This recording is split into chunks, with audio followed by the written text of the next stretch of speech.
ദൈവനാമം മഹത്വപ്പെടുമാറാകട്ടെ.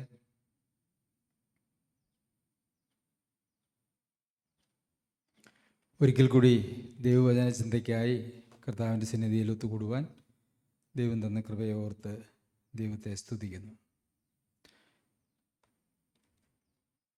വിശ്വാസ ജീവിതത്തിൻ്റെ അതിപ്രധാനമായിട്ടുള്ള പല കാര്യങ്ങളും കഴിഞ്ഞ ആഴ്ചകളിൽ നാം പഠിച്ചുകൊണ്ടിരിക്കുകയായിരുന്നു. എന്നാൽ പലപ്പോഴും നാം പഠിക്കുന്ന കാര്യങ്ങളെല്ലാം അതായിരിക്കുന്ന ഗൗരവത്തിലും പ്രാധാന്യത്തിലും അതുപോലെ തന്നെ കൃത്യതയിലും പലപ്പോഴും ആളുകൾക്ക് മനസ്സിലാക്കുവാനായിട്ട് സാധിക്കുന്നില്ല എന്നുള്ള ഒരു പ്രശ്നമുണ്ട്. അതുകൊണ്ടും നമ്മുടെ ക്രിസ്തീയ ജീവിതത്തിൻ്റെ വളർച്ചയ്ക്കും കർത്താവിൻ്റെ സ്വരൂപത്തോട് അനുരൂപരാകണം എന്നുള്ളതായിട്ടുള്ള ദൈവിക ഇഷ്ടത്തിനും വേണ്ടി ചില കാര്യങ്ങൾ കൂടി ഇന്ന് ചിന്തിക്കുവാനായിട്ട് ആഗ്രഹിക്കുന്നു. ഈ പുതിയ നിയമവും പഴയ നിയമവും അല്ലെങ്കിൽ കർത്താവായ യേശു ക്രിസ്തുവിന് മുമ്പും ശേഷവുമുള്ള ജീവിതത്തിൻ്റെ വ്യത്യാസം യഥാർത്ഥത്തിൽ എന്താണ് എന്നറിയാമോ? പല രീതിയിൽ നമുക്ക് അതിനെ കാണാം. എന്താണ് പുതിയ നിയമവും അല്ലെങ്കിൽ പുതിയ ഉടമ്പടിയുടെ കീഴിലുള്ള ജീവിതവും പഴയ ഉടമ്പടിയുടെ കീഴിലുള്ള ജീവിതവും? ആദാം മുതൽ ഇങ്ങോട്ട് ഹാനോക്ക്, നോഹ, മോശ, അതിനുശേഷം ധാരാളം പ്രവാചകന്മാർ ഒക്കെ ദൈവത്താൽ അയക്കപ്പെടുകയും ദൈവവചനം അവരാൽ ലോകത്തിന് നൽകപ്പെടുകയും ചെയ്തു. അതുപോലെ തന്നെ പുതിയ നിയമത്തിലും നമുക്ക് അങ്ങനെ തന്നെ അപ്പസ്തോലന്മാരാലും പ്രവാചകന്മാരാലും ധാരാളം എഴുത്തുകളൊക്കെ നമുക്ക് ലഭിച്ചിട്ടുണ്ട്. പഴയ നിയമവിശ്വാസികളും അവർ പുനരുത്ഥാനത്തിൻ്റെ പ്രത്യാശ അവർക്കുണ്ടായിരുന്നു. നമുക്കറിയാം, ലാസർ മരിച്ച് കർത്താവ് കല്ലറയ്ക്കൽ ചെന്നപ്പോൾ അവൻ ഉയർത്തെഴുന്നേൽക്കുമെന്ന് പറഞ്ഞപ്പോൾ മാർത്തയും മറിയും പറഞ്ഞു, എന്താ പറഞ്ഞേ? പുനരുത്ഥാനത്തിൻ്റെ നാളിൽ അവർ ഉയർത്തെഴുന്നേൽക്കും. ആ പ്രത്യാശയൊക്കെ അവർക്കുണ്ടായിരുന്നു. അപ്പോൾ പിന്നെ ഈ പഴയ നിയമവും പുതിയ നിയമവും തമ്മിലുള്ള വ്യത്യാസം എന്താണ്? മോശ, ഏലിയാവ് മറുരൂപമലയിൽ പ്രത്യക്ഷനായി കർത്താവിനോടുകൂടെ, അല്ലേ? അപ്പോൾ അവർ സ്വർഗത്തിലുണ്ട്. മരണം കാണാതെ എടുക്കപ്പെട്ടതായിട്ടുള്ള ആളുകളുണ്ട്. അപ്പോൾ ഈ പുതിയ നിയമത്തിലുള്ള വിശ്വാസവും പഴയ നിയമത്തിലുള്ള വിശ്വാസവും തമ്മിലുള്ള വ്യത്യാസം എന്താണ്, എവിടെയാണ് കിടക്കുന്നത് എന്നുള്ളതാണ് നമ്മൾ അല്പമായി ചിന്തിക്കുവാനായിട്ട് പോകുന്നത്. നാം വായിക്കുന്നുണ്ട്, വിശ്വാസത്താലാണ് ജീവിതം. എല്ലാ മനുഷ്യരുടെയും ജീവിതം വിശ്വാസത്താലാണ്. അത് പഴയ നിയമത്തിലാണെങ്കിലും പുതിയ നിയമത്തിലാണെങ്കിലും. എബ്രാഹാമിനെ കുറിച്ച് പറയുമ്പോൾ അബ്രാഹാം വിശ്വസിച്ചു, അത് അവന് നീതിയായി കണക്കിട്ടു നമ്മൾ വായിക്കുന്നു. നമ്മെക്കുറിച്ച് പറയുമ്പോഴും പൗലോസ് അപ്പോസ്തലൻ പറയുന്നത്, ഞാൻ ജഡത്തിൽ വസിക്കുന്നുവെങ്കിലും വിശ്വാസത്താൽ ഞാൻ ജീവിക്കുന്നു. ഈ ലോകത്തിൽ വിശ്വാസത്താൽ ജീവിക്കുന്നു. നമ്മളെല്ലാവരും വിശ്വാസത്താൽ ജീവിക്കുവാനായിട്ട് കടപ്പെട്ടവരാണ്. അപ്പോൾ പഴയ നിയമത്തിലും പുതിയ നിയമത്തിലും ഒരു മനുഷ്യനെ ദൈവസന്നിധിയിൽ സ്വീകാര്യനാക്കുന്ന ഏക ഘടകം എന്ന് പറയുന്നത് വിശ്വാസമാണ്. കർത്താവിൻ്റെ വരവിന് മുമ്പുള്ള എല്ലാവരും, കർത്താവിൻ്റെ യാഗമരണത്തിൻ്റെ അടിസ്ഥാനത്തിലാണ് പാപമോചനം. അപ്പോൾ കർത്താവ് വന്നതിന് ശേഷമുള്ളവർക്ക് മാത്രമേ പാപമോചനമുള്ളൂ. അങ്ങനെയാണെങ്കിൽ ഈ മോശയും എബ്രാഹിമും ഹാനോക്കും നോഹയും ഒക്കെ എങ്ങനെയാണ് കർത്താവിനോട് കൂടി ഇരിക്കുന്നത്? അതൊക്കെ ചിന്തിച്ചിട്ടുണ്ടോ? അങ്ങനെ ചിന്തിച്ചിട്ടുണ്ടോ? ഒരു ചെറിയ സംശയം ഒന്നുമില്ല ഇപ്പം. അപ്പം വചനം പഠിക്കുമ്പം അത് ചില കാര്യങ്ങളിൽ നമ്മളെ കൺഫ്യൂഷനിലേക്ക് കൊണ്ടുവന്നാൽ മാത്രമേ അത് യഥാർത്ഥത്തിൽ മനസ്സിലാക്കുവാനായിട്ട് നമ്മെ പര്യാപ്തരാക്കുകയുള്ളൂ. അപ്പോൾ പുതിയ നിയമവും പഴയ നിയമവും തമ്മിലുള്ള വ്യത്യാസം എന്ന് പറയുന്നത്, പഴയ നിയമത്തിൽ മനുഷ്യന് കുറേ കൽപ്പനകൾ ദൈവം കൊടുത്തു. ഈ കൽപ്പനകൾ കൊടുത്തതിൻ്റെ ഉദ്ദേശത്തെക്കുറിച്ച് നമ്മൾ ഗലാത്യ ലേഖനത്തിലും റോമലേഖനത്തിലും ഒക്കെ വായിക്കുന്നത്, അതൊരു ശിശുപാലകൻ. ഈ കൽപ്പനകളൊന്നും അവരെ രക്ഷിച്ചില്ല. ശിശുപാലകൻ എന്ന് പറഞ്ഞാൽ ഈ കൽപ്പനകൾ അനുസരിച്ചുകൊണ്ട് ദൈവത്തെ പ്രസാദിപ്പിക്കാൻ കഴിയുകയില്ല എന്നുള്ള ഒരൊറ്റ കാര്യം അവരെ ബോധ്യപ്പെടുത്താൻ വേണ്ടിയാണ്. അവരും വിശ്വാസത്താലാണ് രക്ഷിക്കപ്പെട്ടത്, നമ്മളും ഇന്ന് വിശ്വാസത്താലാണ് രക്ഷിക്കപ്പെടുന്നത്. കർത്താവായ യേശു ക്രിസ്തുവിൻ്റെ മരണം എന്ന് പറയുന്നത് നമ്മൾ 2000 വർഷം മുമ്പ് എന്നൊക്കെ നമ്മൾ ചിന്തിക്കുമെന്നാൽ കർത്താവായ യേശുക്രിസ്തുവിൻ്റെ മരണം എന്ന് പറയുന്നത് ദൈവത്തിൻ്റെ പദ്ധതിയിൽ കാലത്തിന് അതീതമായി ജ്ഞാനമുള്ള, കാലഭേദങ്ങളില്ലാത്ത കർത്താവിൻ്റെ ദൃഷ്ടിയിൽ ലോകസ്ഥാപനത്തിന് മുമ്പേ അറുക്കപ്പെട്ട കുഞ്ഞാട്. നമ്മൾ വെളിപ്പാട് പുസ്തകത്തിൽ എങ്ങനെയാണ് വായിക്കുന്നത്. അപ്പോൾ ഭാവിയും ഭൂതവും വർത്തമാനവും ഇല്ലാത്ത ദൈവത്തിൻ്റെ മുമ്പാകെ ഈ നിത്യതയുടെ ആരംഭവും നിത്യതയുടെ അവസാനവും, നിത്യതയ്ക്ക് ആരംഭവുമില്ല അവസാനവുമില്ല, എന്നാൽ നമ്മൾ പറയുമ്പോൾ അങ്ങനെയൊക്കെ പറയണമല്ലോ ആളുകൾക്ക് മനസ്സിലാകുന്നതിന് വേണ്ടി.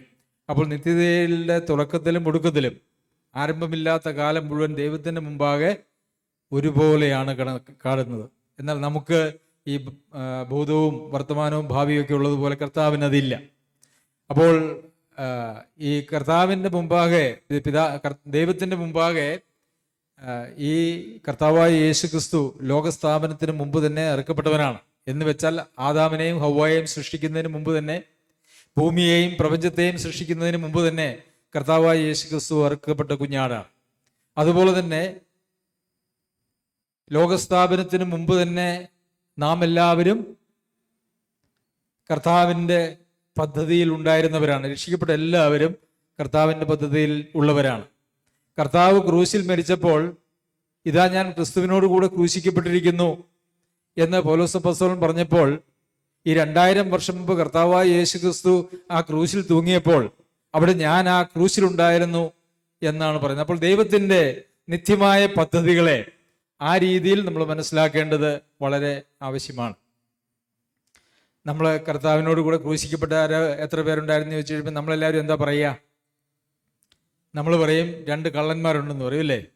ഒരു നല്ല കള്ളനും ഒരു മോശം കള്ളനും, അല്ലെ മാനസാന്തരപ്പെട്ട കള്ളനും മാനസാന്തരപ്പെടാത്ത കള്ളൻ. നല്ല കള്ളൻ എന്ന് പറഞ്ഞൊരു കള്ളനില്ല എന്നുള്ളത് അറിയാമല്ലോ. അപ്പോൾ എന്നാൽ ആ നടുവിൽ കിടന്ന കർത്താവായ യേശു ക്രിസ്തുവിനോട് കൂടെ നിത്യതയിൽ കർത്താവിനോട് കൂടെ വാഴുവാൻ പോകുന്ന സകല മനുഷ്യരും ആ ക്രൂശിലുണ്ടായിരുന്നു. ലക്ഷക്കണക്കിന് അല്ലെങ്കിൽ കോടിക്കണക്കിന് ആളുകൾ ആ ക്രൂശിൽ അന്ന് കർത്താവിനോട് കൂടെ ക്രൂശിക്കപ്പെട്ടവരായിട്ട് ഉണ്ടായിരുന്നു. അതാണ് അതിൻ്റെ യാഥാർത്ഥ്യം. അപ്പോൾ പഴയ നിയമവും പുതിയ നിയമവും തമ്മിലുള്ള വ്യത്യാസം എന്ന് പറയുന്നത്, പഴയ നിയമത്തിൽ മനുഷ്യന് ദൈവം കൽപ്പനകൾ കൊടുത്ത് ആ കൽപ്പനകൾ അനുസരിക്കുവാൻ മനുഷ്യൻ പ്രാപ്തനല്ല എന്ന് അവനെ ബോധ്യപ്പെടുത്തുകയും, അതുപോലെ തന്നെ ആ കൽപ്പനകൾ അനുസരിക്കാതെ വന്നാൽ നിയമമില്ലാത്ത ഒരു ലോകത്ത് മനുഷ്യരുടെ ജീവിതം എങ്ങനെയായിരിക്കും? നിങ്ങളൊന്ന് ആലോചിച്ച് നോക്കൂ. ഇന്ത്യക്ക് ഈ പീനൽ കോഡും ഇല്ല, ഭരണഘടനയും ഇല്ല, ഒന്നുമില്ല. എല്ലാവർക്കും അവരവർക്ക് ഇഷ്ടം പോലെ ജീവിക്കാമെന്നൊരു അനുവാദം കൊടുത്താൽ നമ്മുടെ രാജ്യത്തിൻ്റെ സ്ഥിതി എന്തായിരിക്കും? വളരെ ദയനീയമാണല്ലേ. നമുക്കൊന്നും റോഡിലേക്ക് ഇറങ്ങാൻ പറ്റില്ല. കാരണം നമ്മുടെ കയ്യിലുള്ളത് എന്തെങ്കിലും തട്ടിപ്പറിക്കാനായിട്ട് നമ്മളെക്കാൾ ശക്തന്മാരായിട്ടുള്ള ആളുകൾ റോഡിൽ കാണും. അപ്പോൾ എന്തുകൊണ്ടാണ് അവർക്ക് തട്ടിപ്പറിക്കാൻ പറ്റുന്നത്? തട്ടിപ്പറിക്കരുതെന്നൊരു നിയമമില്ല. ഇനി നിയമം ലംഘിച്ചാൽ ഒരു ശിക്ഷയില്ല. അതുകൊണ്ട് മനുഷ്യന്റെ പാപത്തെ, തെറ്റുകളെ, കുറ്റങ്ങളെ അമർത്തി വെച്ചൊരു സാമൂഹിക ജീവിതമെങ്കിലും സാധ്യമാകണം എന്നുള്ള ഒരൊറ്റ ലക്ഷ്യത്തോടു കൂടിയാണ് ദൈവം നിയമങ്ങളെ കൊടുത്തത്. അതിന് ഒരു ആത്മീയ വശമുണ്ടായിരുന്നു. എൻ്റെ സ്വന്തം ശക്തിയിൽ എനിക്ക് നിയമങ്ങൾ പാലിച്ച് ദൈവത്തെ പ്രസാദിപ്പിക്കാൻ കഴിയുകയില്ല, അത് വിശ്വാസത്താലും ആശ്രയത്താലും മാത്രമേ കഴിയുള്ളൂ എന്ന് മനുഷ്യനെയും ബോധ്യപ്പെടുത്തണമായിരുന്നു. ഓരോ ഭക്തന്മാരായിട്ടുള്ള മനുഷ്യരെയും ബോധ്യപ്പെടുത്തണമായിരുന്നു. നമുക്കറിയാം, ഒരു ചുങ്കക്കാരൻ്റെയും പരീശൻ്റെയും നമ്മൾ പലപ്പോഴും പറയാറുള്ളതാണ്. ദേവാലയത്തിൽ വന്നിച്ച് 2 പേരും പ്രാർത്ഥിച്ചു. ഒരാൾ എങ്ങനെയായിരുന്നു? പരീശനാരായിരുന്നു? ദൈവവചനത്തിൽ നല്ല പ്രാവീണ്യമുള്ളവൻ, ദൈവവചനം പഠിപ്പിക്കുന്നയാള്, ദശാംശം കൊടുക്കുന്നയാള്, അങ്ങനെ ആരെയും ഉപദ്രവിക്കാൻ പോകാതെ മാന്യമായിട്ട് ജീവിക്കുന്ന ഒരാൾ. അദ്ദേഹത്തെക്കുറിച്ച് തന്നെ ധാരാളം സാക്ഷ്യങ്ങൾ പറയുന്നുണ്ട്. ഒരുപക്ഷെ അദ്ദേഹത്തെക്കുറിച്ച് അദ്ദേഹം മാത്രമല്ല, അദ്ദേഹത്തിൻ്റെ ചുറ്റും താമസിക്കുന്ന ആളുകളൊക്കെ നല്ല സാക്ഷ്യം പറയുമായിരിക്കും. പക്ഷേ ദൈവസന്നിധിയിൽ അദ്ദേഹം സ്വീകാര്യനല്ലാതെ പോയി. കാരണം അദ്ദേഹത്തിൻ്റെ ചില പ്രവൃത്തികളിൽ മാത്രം ആശ്രയിച്ച് അതിൽ തൻ്റെ നീതി സ്ഥാപിക്കുവാനായിട്ട് താൻ ശ്രമിച്ചു എന്നുള്ളതാണ് പറ്റിയ അബദ്ധമെന്ന് പറയുന്നത്. പ്രിയമുള്ളവരെ, നമുക്ക് നമ്മുടെ ജീവിതത്തിലെ ഒരു പ്രവൃത്തികളും ദൈവസന്നിധിയിൽ സ്വീകാര്യമായിട്ടുള്ള പ്രവൃത്തികളല്ല. അവിശ്വാസത്തിൽ നിന്ന് ഉത്ഭവിക്കുന്ന ഒരു പ്രവൃത്തികളും ദൈവസന്നിധിയിൽ സ്വീകാര്യമായിട്ടുള്ള പ്രവൃത്തികളല്ല. എന്തുകൊണ്ടാണ്? നമ്മൾ നീതിമാന്മാരല്ല, എന്നാൽ ചില നീതി പ്രവൃത്തികൾ നമ്മൾ ചെയ്യുന്നു എന്നുള്ളതാണ് നമ്മൾ ഈ വലിയ കാര്യമായിട്ട് പലപ്പോഴും പറയാറുള്ളതായിട്ടുള്ള കാര്യം. എന്നാൽ ദൈവം ഒരു മനുഷ്യനെ നീതിമാനാക്കാനായിട്ടാണ് ആഗ്രഹിക്കുന്നത്. നീതിമാന്റെ ഉള്ളിൽ നിന്നാണ് നീതിപ്രവൃത്തികൾ ഉണ്ടാകേണ്ടത്. അതാണ് ദൈവസന്നിധിയിൽ സ്വീകാര്യമായിട്ടുള്ള കാര്യം. അപ്പോൾ നീതിമാനായിട്ടൊരു മനുഷ്യനെ ദൈവം ആക്കുന്നത് അവന്റെ വിശ്വാസത്താലാണ്, ദൈവത്തിലുള്ള വിശ്വാസത്താൽ. നമ്മൾ റോമർക്ക് എഴുതിയ ലേഖനം 10-ാം അധ്യായം അതിൻ്റെ 9-ഉം 10-ഉം വാക്യങ്ങൾ നമ്മൾ വായിക്കുമ്പോൾ അവിടെ ഹൃദയം കൊണ്ട് നീതിക്കായി വിശ്വസിക്കുകയും വായ കൊണ്ട് രക്ഷയ്ക്കായി ഏറ്റുപറയുകയും ചെയ്യുന്നു. ഹൃദയം കൊണ്ട് നീതിക്കായി വിശ്വസിക്കുക. എന്തുവാ വിശ്വസിക്കേണ്ടത്? കർത്താവായ യേശുക്രിസ്തുവിനെ പിതാവായ ദൈവം മരിച്ചവരിൽ നിവർത്തിനേൽപ്പിച്ചു എന്ന് നീ നിന്റെ ഹൃദയത്തിൽ വിശ്വസിക്കണം. അപ്പോൾ നിന്നെ ദൈവം നീതിമാനായിട്ട് പ്രഖ്യാപിക്കും. കർത്താവായ യേശുക്രിസ്തുവിനെ ദൈവം ഉയർപ്പിച്ചു എന്ന് വിശ്വസിക്കുന്ന ഒരാളുടെ വിശ്വാസത്തിൽ എന്തൊക്കെയുണ്ടെന്നറിയാമോ?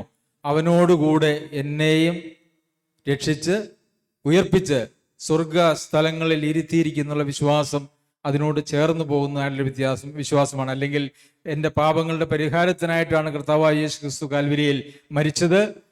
ആ മരിച്ച കർത്താവിനെ പിതാവായ ദൈവം ആ യാഗം സ്വീകരിച്ചിരിക്കുന്നു, മനുഷ്യവർഗത്തിന്റെ പാപത്തിന് വേണ്ടിയുള്ള യാഗം സ്വീകരിച്ചിരിക്കുന്നു എന്നുള്ളതിന്റെ പ്രഖ്യാപനമായി പിതാവ് യേശുവിനെ ഉയർത്തെഴുന്നേൽപ്പിച്ചു എന്ന് വിശ്വസിക്കുമ്പോൾ നമ്മുടെ പാപത്തിന് പരിഹാരമായി.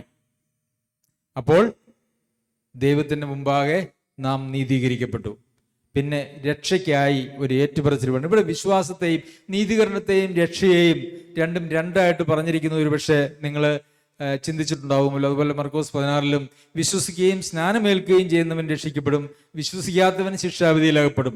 അപ്പോൾ വിശ്വാസവും സ്നാനവും അല്ലെങ്കിൽ നീതീകരണവും രക്ഷയും എന്ന് പറയുന്നത് അത് ചേർന്ന് പോകുന്ന കാര്യങ്ങളാണെങ്കിലും ഒരല്പ വ്യത്യാസം അതിനകത്തുണ്ട്. നമ്മുടെ പാപത്തിന് പരിഹാരം വരുമ്പോൾ നാം ദൈവവുമായിട്ടുള്ള നിരപ്പിലേക്ക് വന്നു. എന്നാൽ രക്ഷയ്ക്കായിട്ടൊരു ഏറ്റുപറച്ചിലുണ്ട്. അത് ഹൃദയത്തിലുമുണ്ട്, സ്നാനത്തിലുമുണ്ട് എന്ന് നമുക്ക് കാണുവാനായിട്ട് കഴിയും. അവിടെ ഈ ആ ഏറ്റുപറച്ചിലിൽ നമ്മൾ പഴയ നമ്മുടെ യജമാനനെ വിട്ട് നമ്മൾ പുതിയ യജമാനായിട്ടുള്ള കർത്താവിനെ നമ്മൾ സ്വീകരിക്കുകയും ആ യജമാനന്റെ ഒരു ദാസനായിട്ട് നമ്മൾ തീരുകയാണ് ചെയ്യുന്നത് എന്നുള്ളത് നമുക്കറിയാമല്ലോ. അപ്പോൾ അങ്ങനെ ചെയ്യുമ്പോൾ നമ്മുടെ ജീവിതത്തിലേക്ക് ഒരാൾ വരും, പരിശുദ്ധാത്മാവ് വരും, നമ്മളെ ജീവനുള്ളവരാക്കും. അപ്പോൾ ദൈവവുമായിട്ട് നേരിട്ടുള്ള ബന്ധത്തിന് നമ്മളെ പ്രാപ്തമാക്കുന്ന ദൈവിക ജീവനും പരിശുദ്ധാത്മാവുമാണ് പഴയ നിയമവും പുതിയ നിയമവും തമ്മിലുള്ള വ്യത്യാസം. മനസ്സിലായോ? ദൈവ ആത്മാവ് നമ്മളിൽ വന്ന് നമുക്ക് നമ്മുടെ ആത്മാവിനെ ജീവിപ്പിച്ചു, അല്ലെങ്കിൽ ദൈവിക ജീവൻ നമ്മൾ തന്നു. ദൈവവുമായിട്ട് ബന്ധപ്പെടുന്നതിന് നമ്മളെ പ്രാപ്തരാക്കി. നമ്മെ നടത്തുവാനായിട്ട് പരിശുദ്ധാത്മാവ് നമ്മളോട് കൂടെയുണ്ട്. അതാണ് പുതിയ നിയമവും പഴയ നിയമവും തമ്മിലുള്ള വ്യത്യാസം. അപ്പോൾ പഴയ നിയമത്തിൽ ആരാണ് നടത്തിയിരുന്നത് എന്നുള്ളതാണ് ചോദ്യം. വിശ്വസിച്ച ആളുകളെയൊക്കെ നടത്തിയത് ദൈവം തന്നെയാണ്. ദൈവത്തിന്റെ കൂടെ നിന്ന് ഹാനോക്ക് ദൈവത്തിന്റെ കൂടെ നടന്നു എന്ന് നമ്മൾ വായിക്കുന്നുണ്ട്. നോഹയും അങ്ങനെ നടന്നതായിട്ട് നമ്മൾ വായിക്കുന്നുണ്ട്. ദാവീദിനെ കുറിച്ച് ദൈവത്തിന്റെ ഹൃദയപ്രകാരമുള്ള മനുഷ്യനെന്ന് നമ്മൾ വായിക്കുന്നുണ്ട്. അങ്ങനെയൊക്കെ നമ്മൾ വായിക്കുമ്പോഴും പഴയ നിയമത്തിലെ പ്രശ്നം എന്താണെന്ന് ചോദിച്ചു കഴിഞ്ഞാൽ അവിടെ നല്ലൊരു ശതമാനം ആളുകളും നടത്തപ്പെട്ടിരുന്നത് അവരുടെ ജഡത്താലാണ്. അപ്പോൾ ജഡത്താൽ നടത്തപ്പെട്ടിരുന്നതായിട്ടുള്ള ആളുകൾ ആത്മാവിനാൽ നടത്തപ്പെടുവാനായിട്ട് ആരംഭിച്ചു എന്നുള്ളതാണ് ഈ പഴയ ഉടമ്പടിയിലെയും പുതിയ ഉടമ്പടിയിലെയും ജീവിതം തമ്മിലുള്ള വ്യത്യാസം എന്ന് പറയുന്നത്. ജീവിതത്തെ നോക്കിയാൽ രണ്ടും വിശ്വാസത്താലാണ്. എന്നാൽ പഴയ ഉടമ്പടിയിൽ അവരെ നടത്തിയിരുന്നത് പ്രവാചകന്മാരുടെ മേലും ദൈവം പ്രത്യേകമായിട്ടുള്ള ഉത്തരവാദിത്തങ്ങൾ കൊടുത്ത ആളുകളുടെ മേൽ, അവരുടെ ഉള്ളിലല്ല, അവരുടെ മേൽ ദൈവം പരിശുദ്ധാത്മാവിന്റെ പ്രത്യേക കൃപയും ശക്തിയും കൊടുത്തിരുന്നു എന്നുള്ളത് സത്യമാണ്. എന്നാൽ അവരുടെ ഉള്ളിൽ പരിശുദ്ധാത്മാവ് വസിച്ചു എന്നുള്ള ഒരു കാര്യമല്ല. കാരണം ഉള്ളിൽ പരിശുദ്ധാത്മാവ് വസിക്കണമെങ്കിൽ ദൈവവുമായിട്ടുള്ള ഈ നമ്മുടെ പാപത്തിന്റെ പരിഹാരമായിട്ടുള്ള യാഗത്തിന്റെ ഒരു പൂർത്തീകരണം ആവശ്യമായിരുന്നു. നമ്മുടെ ഉള്ളിൽ നമ്മെ ദൈവത്തിന്റെ മന്ദിരമാക്കി തീർത്തു എന്നുള്ളതാണ് പുതിയ ഉടമ്പടിയിൽ നമുക്ക് കാണുവാനായിട്ട് സാധിക്കുന്നത്. പഴയ ഉടമ്പടിയിൽ അവരുടെ ഹൃദയത്തിൽ വസിക്കുവാനായിട്ട് കഴിയാത്തതുകൊണ്ട് ദൈവത്തിന്റെ സാന്നിധ്യം അവർക്ക് കൊടുത്തുകൊണ്ടിരുന്നത് ഒരു സമാഗമന കൂടാരമോ അല്ലെങ്കിൽ ദൈവാലയത്തിൽ ആയിരുന്നു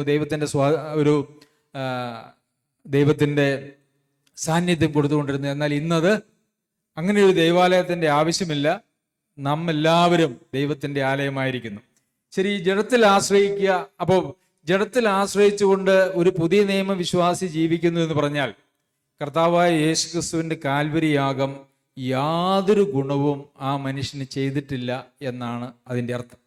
നമുക്കറിയാം, എന്നാണ് ദൈവം ഈ ജഡത്തിൽ ആശ്രയിക്കരുതെന്ന് ദൈവം ആരോടാണ് ആദ്യം പറഞ്ഞതെന്നറിയാമോ? ജഡത്തിൽ ആശ്രയിക്കരുതെന്ന് ആരോടാ പറഞ്ഞേ? നേരിട്ട് അങ്ങനെ പറഞ്ഞതായിട്ടൊരു വാക്യമൊന്നുമില്ല. എന്നാൽ ഈ പരിച്ഛേദന എന്ന് പറയുന്നതായിട്ടുള്ള ചടങ്ങ് ദൈവം ആർക്കാ കൊടുത്തേ? അബ്രഹാമിന്, യഹൂദന്മാർക്ക്. അബ്രഹാമിനാണ് അത് ആദ്യം കൊടുക്കുന്നത്. അത് കൊടുത്തതിൻ്റെ പശ്ചാത്തലം അറിയാമോ? അബ്രഹാമിന് 75 വയസ്സായപ്പോൾ അബ്രഹാമിന് ദൈവം പ്രത്യക്ഷപ്പെട്ടു. അവിടുന്ന് നിന്റെ പിതൃഭവനത്തേക്ക് വിട്ടിട്ട് കാണിപ്പാനുള്ള ദേശത്തേക്ക് പുറപ്പെടാൻ പറഞ്ഞു. അങ്ങനെ ദൈവം സ്ഥലമൊക്കെ കാണിച്ചു, അവിടെ വന്നു. എന്നിട്ട് ദൈവം ചില വാഗ്ദത്തങ്ങൾ കൊടുത്ത്, ഞാൻ നിനക്കൊരു സന്തതിയെ തരും. 75 വയസ്സായപ്പോഴാണ് വാഗ്ദത്തം കൊടുത്തത്, സന്തതിയെ തരും. ഒരു സന്തതിയെ തരുമെന്ന് ദൈവം വാഗ്ദത്തം ചെയ്താൽ സന്തതിയെ കിട്ടാൻ എത്ര വർഷം വേണം? 10 മാസം മതി അല്ലേ? നമ്മുടെ അറിവിൽ 10 മാസം മതി. ഏബ്രഹാം എത്ര വർഷം നോക്കിയിരുന്നു? അല്ല, അതിനിടയ്ക്ക് അവരൊരു സൂത്രവിധി ഒപ്പിച്ചു. അവർ രണ്ടുപേരും കൂടെ ദൈവത്തിൻ്റെ വാഗ്ദത്തത്തിനായിട്ട് കാത്തിരിക്കാതെ ഹാഗാറിനെ കൊണ്ടുപോയി ഭാര്യയായി കൊടുത്ത് ഇസ്മായിലിനെ ജനിപ്പിച്ചു. ഇസ്മായിലിനെ ജനിപ്പിച്ചു കഴിഞ്ഞപ്പോഴാണ് ഈ പരിച്ഛേദന കൊടുക്കുന്നത്. ജഡത്തിൻ്റെ ഒരു ഭാഗം മുറിച്ച് മാറ്റി, നിങ്ങൾ ജഡത്തിൽ ആശ്രയിക്കരുത്, ജഡത്തിൽ ആശ്രയിക്കരുത് എന്നുള്ളതിനുള്ള അടയാളമായിരുന്നു എബ്രഹാമിന് ദൈവം കൊടുത്തതായിട്ടുള്ള പരിച്ഛേദന എന്ന് പറയുന്നത്.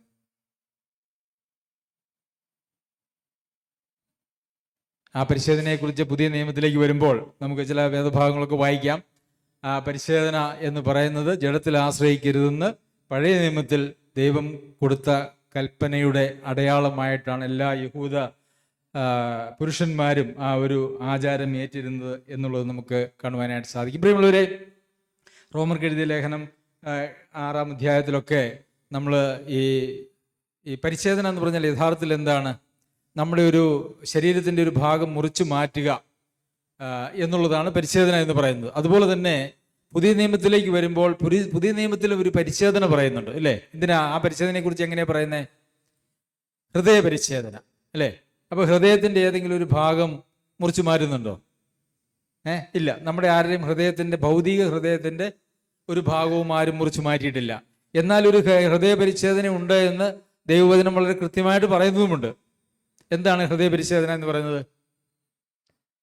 നിങ്ങളുടെ പഴയ മനുഷ്യൻ അല്ലെങ്കിൽ പഴയ ഹൃദയം, പഴയ മനുഷ്യനെ അവൻ്റെ പ്രവൃത്തികളോടുകൂടെ ഉരിഞ്ഞു കളഞ്ഞ് പരിജ്ഞാനപ്രകാരം പുതുക്കം പ്രാപിക്കുന്ന പുതിയ മനുഷ്യനെ ധരിച്ചുകൊള്ളുവിൻ. ഇതാ ഞാൻ ക്രിസ്തുവിനോട് കൂടെ ക്രൂശിക്കപ്പെട്ടിരിക്കുന്നു, ഇനി ജീവിക്കുന്നത് ഞാനല്ല. അപ്പോൾ പുതിയ നിയമത്തിൽ പുതിയ ഉടമ്പടിയുടെ ഭാഗമായിട്ട് നാം തീരണമെങ്കിൽ അവിടെ ഒരു പരിച്ഛേദനയുണ്ട്.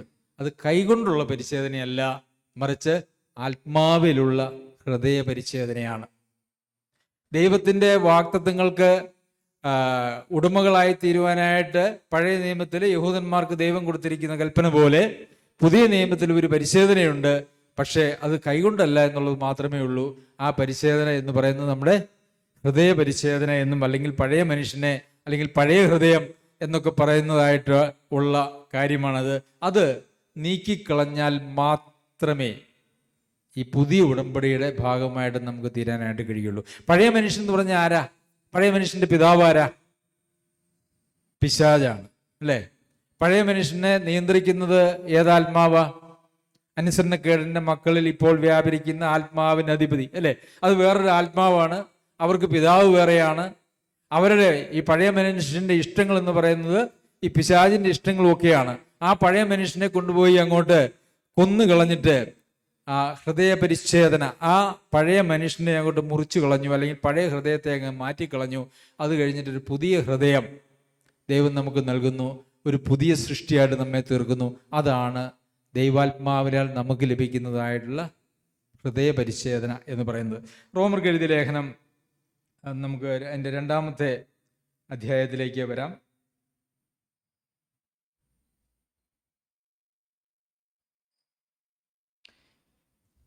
2:25 മുതലുള്ള വാക്യങ്ങളിൽ, നീ ന്യായപ്രമാണം ആചരിച്ചാൽ പരിച്ഛേദന പ്രയോജനമുള്ളത് സത്യം, ന്യായപ്രമാണം ലംഘിയായാലോ നിന്റെ പരിച്ഛേദന അഗ്രചർമ്മമായി തീരുന്നു. അപ്പോൾ യഹൂദനായിരിക്കുന്ന ഒരു മനുഷ്യൻ ഈ പരിച്ഛേദന ഏറ്റതിന് ശേഷം ന്യായപ്രമാണം അനുസരിക്കുന്നില്ല. ന്യായപ്രമാണം അനുസരിക്കുക എന്ന് പറഞ്ഞാൽ എന്താ? ന്യായപ്രമാണം അനുസരിക്കുക എന്ന് പറഞ്ഞാൽ അതിൻ്റെ അർത്ഥം ഞാൻ എന്നിലോ എൻ്റെ ജഡത്തിലോ ആശ്രയിക്കുന്നില്ല, ഞാൻ ദൈവത്തിൽ ആശ്രയിക്കുന്നു, അതുകൊണ്ട് ദൈവത്തിൻ്റെ കൽപ്പനകളെല്ലാം ഞാൻ അനുസരിക്കുന്നു എന്ന് അതിൻ്റെ അർത്ഥം. അപ്പോൾ പരിച്ഛേദന ഏറ്റതായിട്ടുള്ള ഒരാളെ പരിച്ഛേദന ഏറ്റതായിട്ട് ദൈവം കണക്കാക്കുന്നത് അവൻ ന്യായപ്രമാണം അനുസരിക്കുമ്പോൾ മാത്രമാണ്. കാരണം പരിച്ഛേദന എന്തിനാണ് കാണിക്കണേ? ജഡത്തിൽ ആശ്രയിക്കാതിരിക്കുക എന്നുള്ളൊരു കാര്യത്തെയാണ് കാണിക്കുന്നത്. അപ്പോൾ അങ്ങനെയുള്ള ഒരാളെ അഗ്രചർമ്മിയായിട്ട് തന്നെയാണ് ദൈവം കണക്കാക്കുന്നത്. അഗ്രചർമ്മി ന്യായപ്രമാണത്തിന്റെ നിയമങ്ങളെ പ്രമാണിച്ചാൽ അവന്റെ അഗ്രചർമ്മം പരിച്ഛേദന എന്ന് എണ്ണുകയില്ലയോ? അപ്പോൾ ഒരാൾ പരിച്ഛേദന ഏറ്റിട്ടില്ല, പക്ഷെ അവൻ ദൈവത്തിന്റെ കൽപ്പനകളെ അനുസരിക്കുന്നുണ്ടെങ്കിൽ അവൻ എന്താണ് ചെയ്യുന്നത്? അവൻ അവന്റെ ജഡത്തിനനുസരിച്ച് ജീവിക്കുന്നില്ല, അവൻ വിശ്വാസത്തിലാണ് ജീവിക്കുന്നത്. അപ്പോൾ അവന്റെ അഗ്രചർമ്മം എന്നുള്ളതല്ല, അവൻ പരിച്ഛേദന ഏറ്റവനാണ്. കാരണം അവൻ ജഡത്തിൽ ആശ്രയിക്കുന്നില്ല. സ്വഭാവത്താൽ അഗ്രചർമ്മിയായവൻ ന്യായപ്രമാണം അനുഷ്ഠിക്കുന്നുവെങ്കിൽ അക്ഷരവും പരിച്ഛേദനയുമുള്ള ന്യായപ്രമാണ ലംഘിയായ നിന്നെ അവൻ വിധിക്കുകയില്ലയോ? പുറമേ യഹൂദനായവൻ യഹൂദനല്ല, പുറമേ ജഡത്തിലുള്ളത് പരിച്ഛേദനയുമല്ല. അപ്പോൾ പരിച്ഛേദന ഏൽക്കണം എന്ന് പറയുന്ന ദൈവം തന്നെ പറയുകയാണ്, പുറമേ ഉള്ളത്, പുറമേ യഹൂദനായവൻ യഹൂദനല്ല, പുറമേ പരിച്ഛേദനയുമല്ല. അതുപോലെ തന്നെ ഇന്ന് പറയുകയാണെങ്കിൽ പുറമേ വിശ്വാസിയായിരിക്കുന്നവൻ വിശ്വാസിയുമല്ല, അകമേ ഉള്ള ഹൃദയപരിച്ഛേദന ഇല്ലാത്തവൻ രക്ഷിക്കപ്പെട്ടവനുമല്ല എന്ന് നമുക്ക് അതിനെക്കുറിച്ച് പറയുവാനായിട്ട് സാധിക്കും. തുടർന്ന് വീണ്ടും ഫിലിപ്പിയർക്ക് എഴുതിയ ലേഖനം അതിൻ്റെ 3-ാമത്തെ അധ്യായത്തിലേക്ക് വരുമ്പോൾ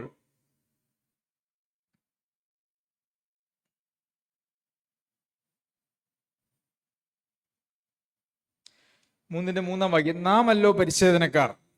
അപ്പൊ പരിച്ഛേദനക്കാർ ആരാണെന്ന് ഇവിടെ പൗലോസ് അപ്പോസ്തലൻ പറയുന്നത്? നാം ആണ്. ആര്? ദൈവത്തിന്റെ ആത്മാവ് കൊണ്ട് ആരാധിക്കുകയും ക്രിസ്തുയേശുവിൽ പ്രശംസിക്കുകയും ജഡത്തിൽ ആശ്രയിക്കാതിരിക്കുകയും ചെയ്യുന്ന നാം തന്നെ. അപ്പോൾ പരിച്ഛേദന എന്ന് പറഞ്ഞാൽ എന്താണ്? യഥാർത്ഥത്തിലുള്ള പരിച്ഛേദന എന്താണ്? അപ്പൊ ഇവിടെയാണ് നമ്മൾ മറ്റേ കൊരിന്ത്യർ ലേഖനം 2-ാം ലേഖനം പഠിച്ചുകൊണ്ടിരുന്നപ്പോൾ നമ്മൾ പറഞ്ഞു, പഴയ നിയമം വായിക്കുമ്പോഴൊക്കെയും ഒരു മൂടുപടം അവരുടെ മേൽ കിടക്കുന്നു. നമ്മൾ വായിച്ചില്ലേ? ക്രിസ്തു യേശുവിൽ അത് നീങ്ങിപ്പോകുന്നു. അപ്പോൾ പഴയ നിയമം വായിക്കുമ്പോഴൊക്കെയും ഒരു മൂടുപടം കിടക്കുക. എന്താണ് ഈ പരിച്ഛേദന എന്ന് പറയുന്നത് എന്നുള്ളത് അവർക്ക് അങ്ങനെയൊന്നും മനസ്സിലായിട്ടുണ്ടെന്ന് ഞാൻ വിചാരിക്കുന്നില്ല. എന്നാൽ പുതിയ നിയമം വായിക്കുമ്പോൾ അല്ലെങ്കിൽ കർത്താവിലേക്ക് വരുമ്പോൾ ആ മൂടുപടം നീങ്ങിപ്പോവുകയാണ് ചെയ്യുന്നത്. എന്താണ് യഥാർത്ഥത്തിലുള്ള പരിച്ഛേദന എന്ന് ഇവിടെ പൗലോസ് അപ്പോസ്തലൻ പറയുകയാണ്. നാം ആണ് പരിച്ഛേദനക്കാർ. ആര്?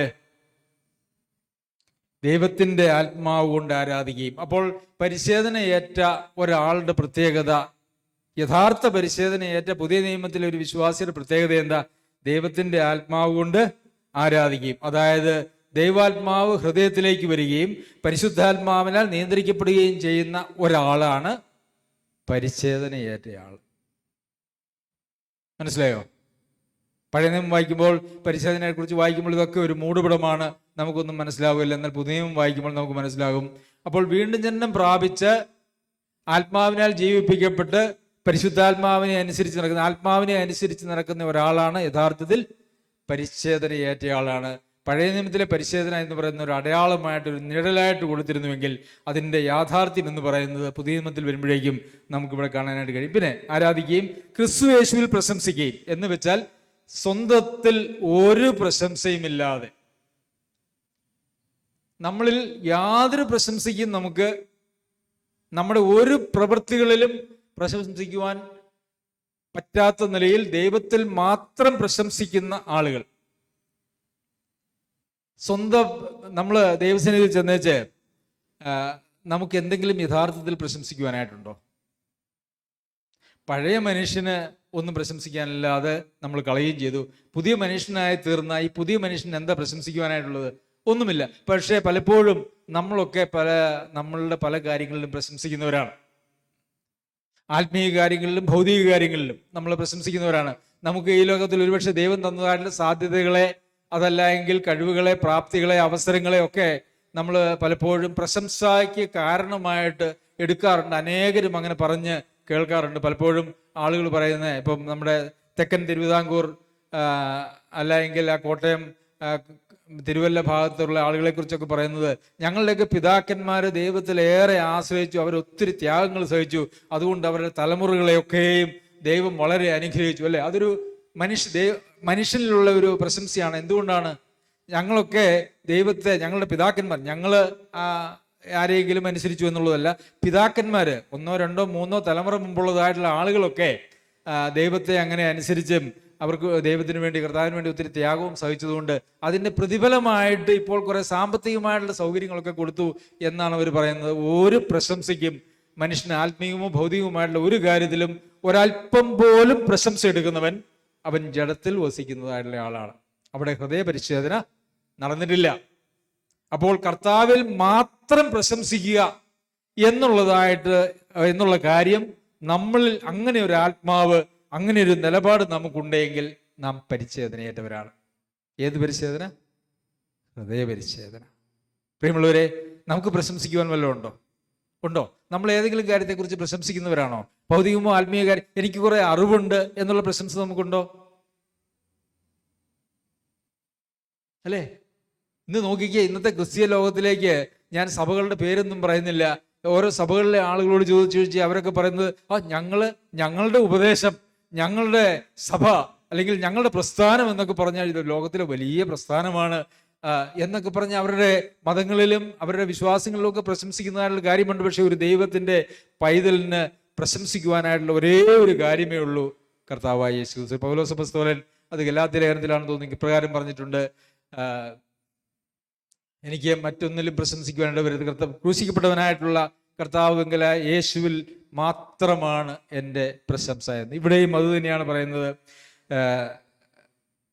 ക്രിസ്തുയേശുവിൽ പ്രശംസിക്കുകയും, അതായത് എന്നിൽ പ്രശംസിക്കാതിരിക്കുകയും ചെയ്യുന്നവർ, പിന്നെ ജഡത്തിൽ ആശ്രയിക്കാതിരിക്കുകയും ചെയ്യുന്ന നാം തന്നെ പരിച്ഛേദനക്കാർ. അപ്പൊ നാം ജഡത്തിൽ ആശ്രയിക്കുകയാണെങ്കിൽ നാം പരിച്ഛേദനയേറ്റവരല്ല. പുതിയ ഉടമ്പടിക്ക് നമ്മൾ പാത്രീഭൂതരല്ല. പുതിയ ഉടമ്പടിക്ക് നമ്മുടെ മേൽ യാതൊരു വക ഉത്തരവാദിത്വവുമില്ല. അപ്പോൾ ജഡത്തിൽ ആശ്രയിച്ചാൽ നമ്മുടെ ഹൃദയപരിശോധന നടന്നിട്ടില്ല എന്നുള്ളതൊരു വലിയ തെളിവാണ്.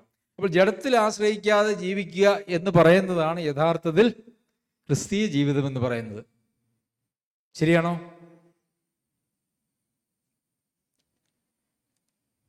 ഈ ജഡത്തിൽ ആശ്രയിക്കാതെ ഇരിക്കണമെങ്കിൽ നമ്മളിൽ ദൈവാത്മാവ് വേണം. നാം വീണ്ടും ജനനം പ്രാപിച്ചിരിക്കുന്ന ആളുകളായിരിക്കണം. നമ്മളുടെ യജമാനെയൊക്കെ നമ്മൾ മാറ്റി പുതിയ യജമാനെ സ്വീകരിച്ച് പുതിയ സൃഷ്ടിയായി തീർന്ന് അങ്ങനെ ജീവിക്കുമ്പോഴാണ് യഥാർത്ഥത്തിൽ നമുക്ക് ജഡത്തിൽ ആശ്രയിക്കാതെ ജീവിക്കുവാനായിട്ട് കഴിയുന്നത്. എന്നാൽ പ്രിയമുള്ളവരെ, നമ്മൾ യഥാർത്ഥത്തിൽ ജീവിക്കുന്നത് ജഡത്തെ അനുസരിച്ചാണോ ആത്മാവിനെ അനുസരിച്ചാണോ? ഒന്ന്, നമുക്ക് മറ്റാരെയും നോക്കരുത്, നമ്മെ തന്നെ നമുക്കൊന്ന് പരിശോധിക്കാം. നമ്മളുടെ ചിന്തകൾ, നമ്മുടെ കാഴ്ചപ്പാടുകൾ, നമ്മുടെ വഴികൾ, നമ്മുടെ വിചാരങ്ങൾ, നമ്മുടെ സംസാരങ്ങൾ ഒക്കെ ജഡത്തിൽ നിന്നാണോ വരുന്നത്, ആത്മാവിൽ നിന്നാണോ വരുന്നത്? ജഡത്തിൽ നിന്നാണ് വരുന്നതെങ്കിൽ ഒരു പഴയ നിയമത്ത് കാലഘട്ടത്തിൽ ജീവിച്ചിരുന്ന ഒരു വ്യക്തിയെപ്പോലെ തന്നെ ആയിരിക്കും നമ്മുടെ ജീവിതവും. ദൈവത്തെ ആത്മാവ് കൊണ്ട് ആരാധിക്കാൻ കഴിയുകയില്ല. നമുക്കറിയാം, ആ കർത്താവ് പറഞ്ഞ ഉപമയിൽ തന്നെ ആ പരീക്ഷനെ കുറിച്ച് അയാൾക്ക് തന്നെയും മറ്റുള്ളവർക്കും നല്ല സാക്ഷ്യം പറയുവാനായിട്ടുണ്ട്. കർത്താവിൻ്റെ അടുക്കൽ മറ്റൊരു മനുഷ്യനൊരിക്കൽ വന്ന് കർത്താവിനോട് ചോദിച്ചു, നിത്യജീവനെ പ്രാപിക്കാനായിട്ട് ഞാൻ എന്ത് ചെയ്യണം? കർത്താവ് എന്താ പറഞ്ഞേ? കൽപ്പനകൾ പാലിക്കുക. അപ്പോൾ കൽപ്പനകൾ ഏതൊക്കെയാണ്? കൽപ്പനകളുടെ കുറച്ച് കണക്കൊക്കെ പറഞ്ഞു, അതൊക്കെ പാലിക്കാനായിട്ട് പറഞ്ഞു.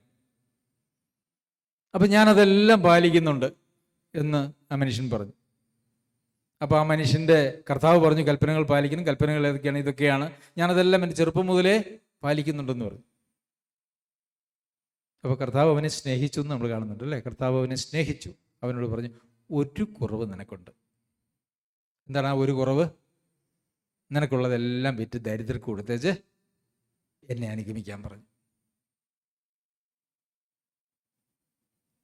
അപ്പോൾ അവന് വളരെ സമ്പത്തുള്ളവനായാൽ ദുഃഖിച്ചുകൊണ്ട് അവൻ പോയി എന്നാണ് നമ്മൾ വായിക്കുന്നത്.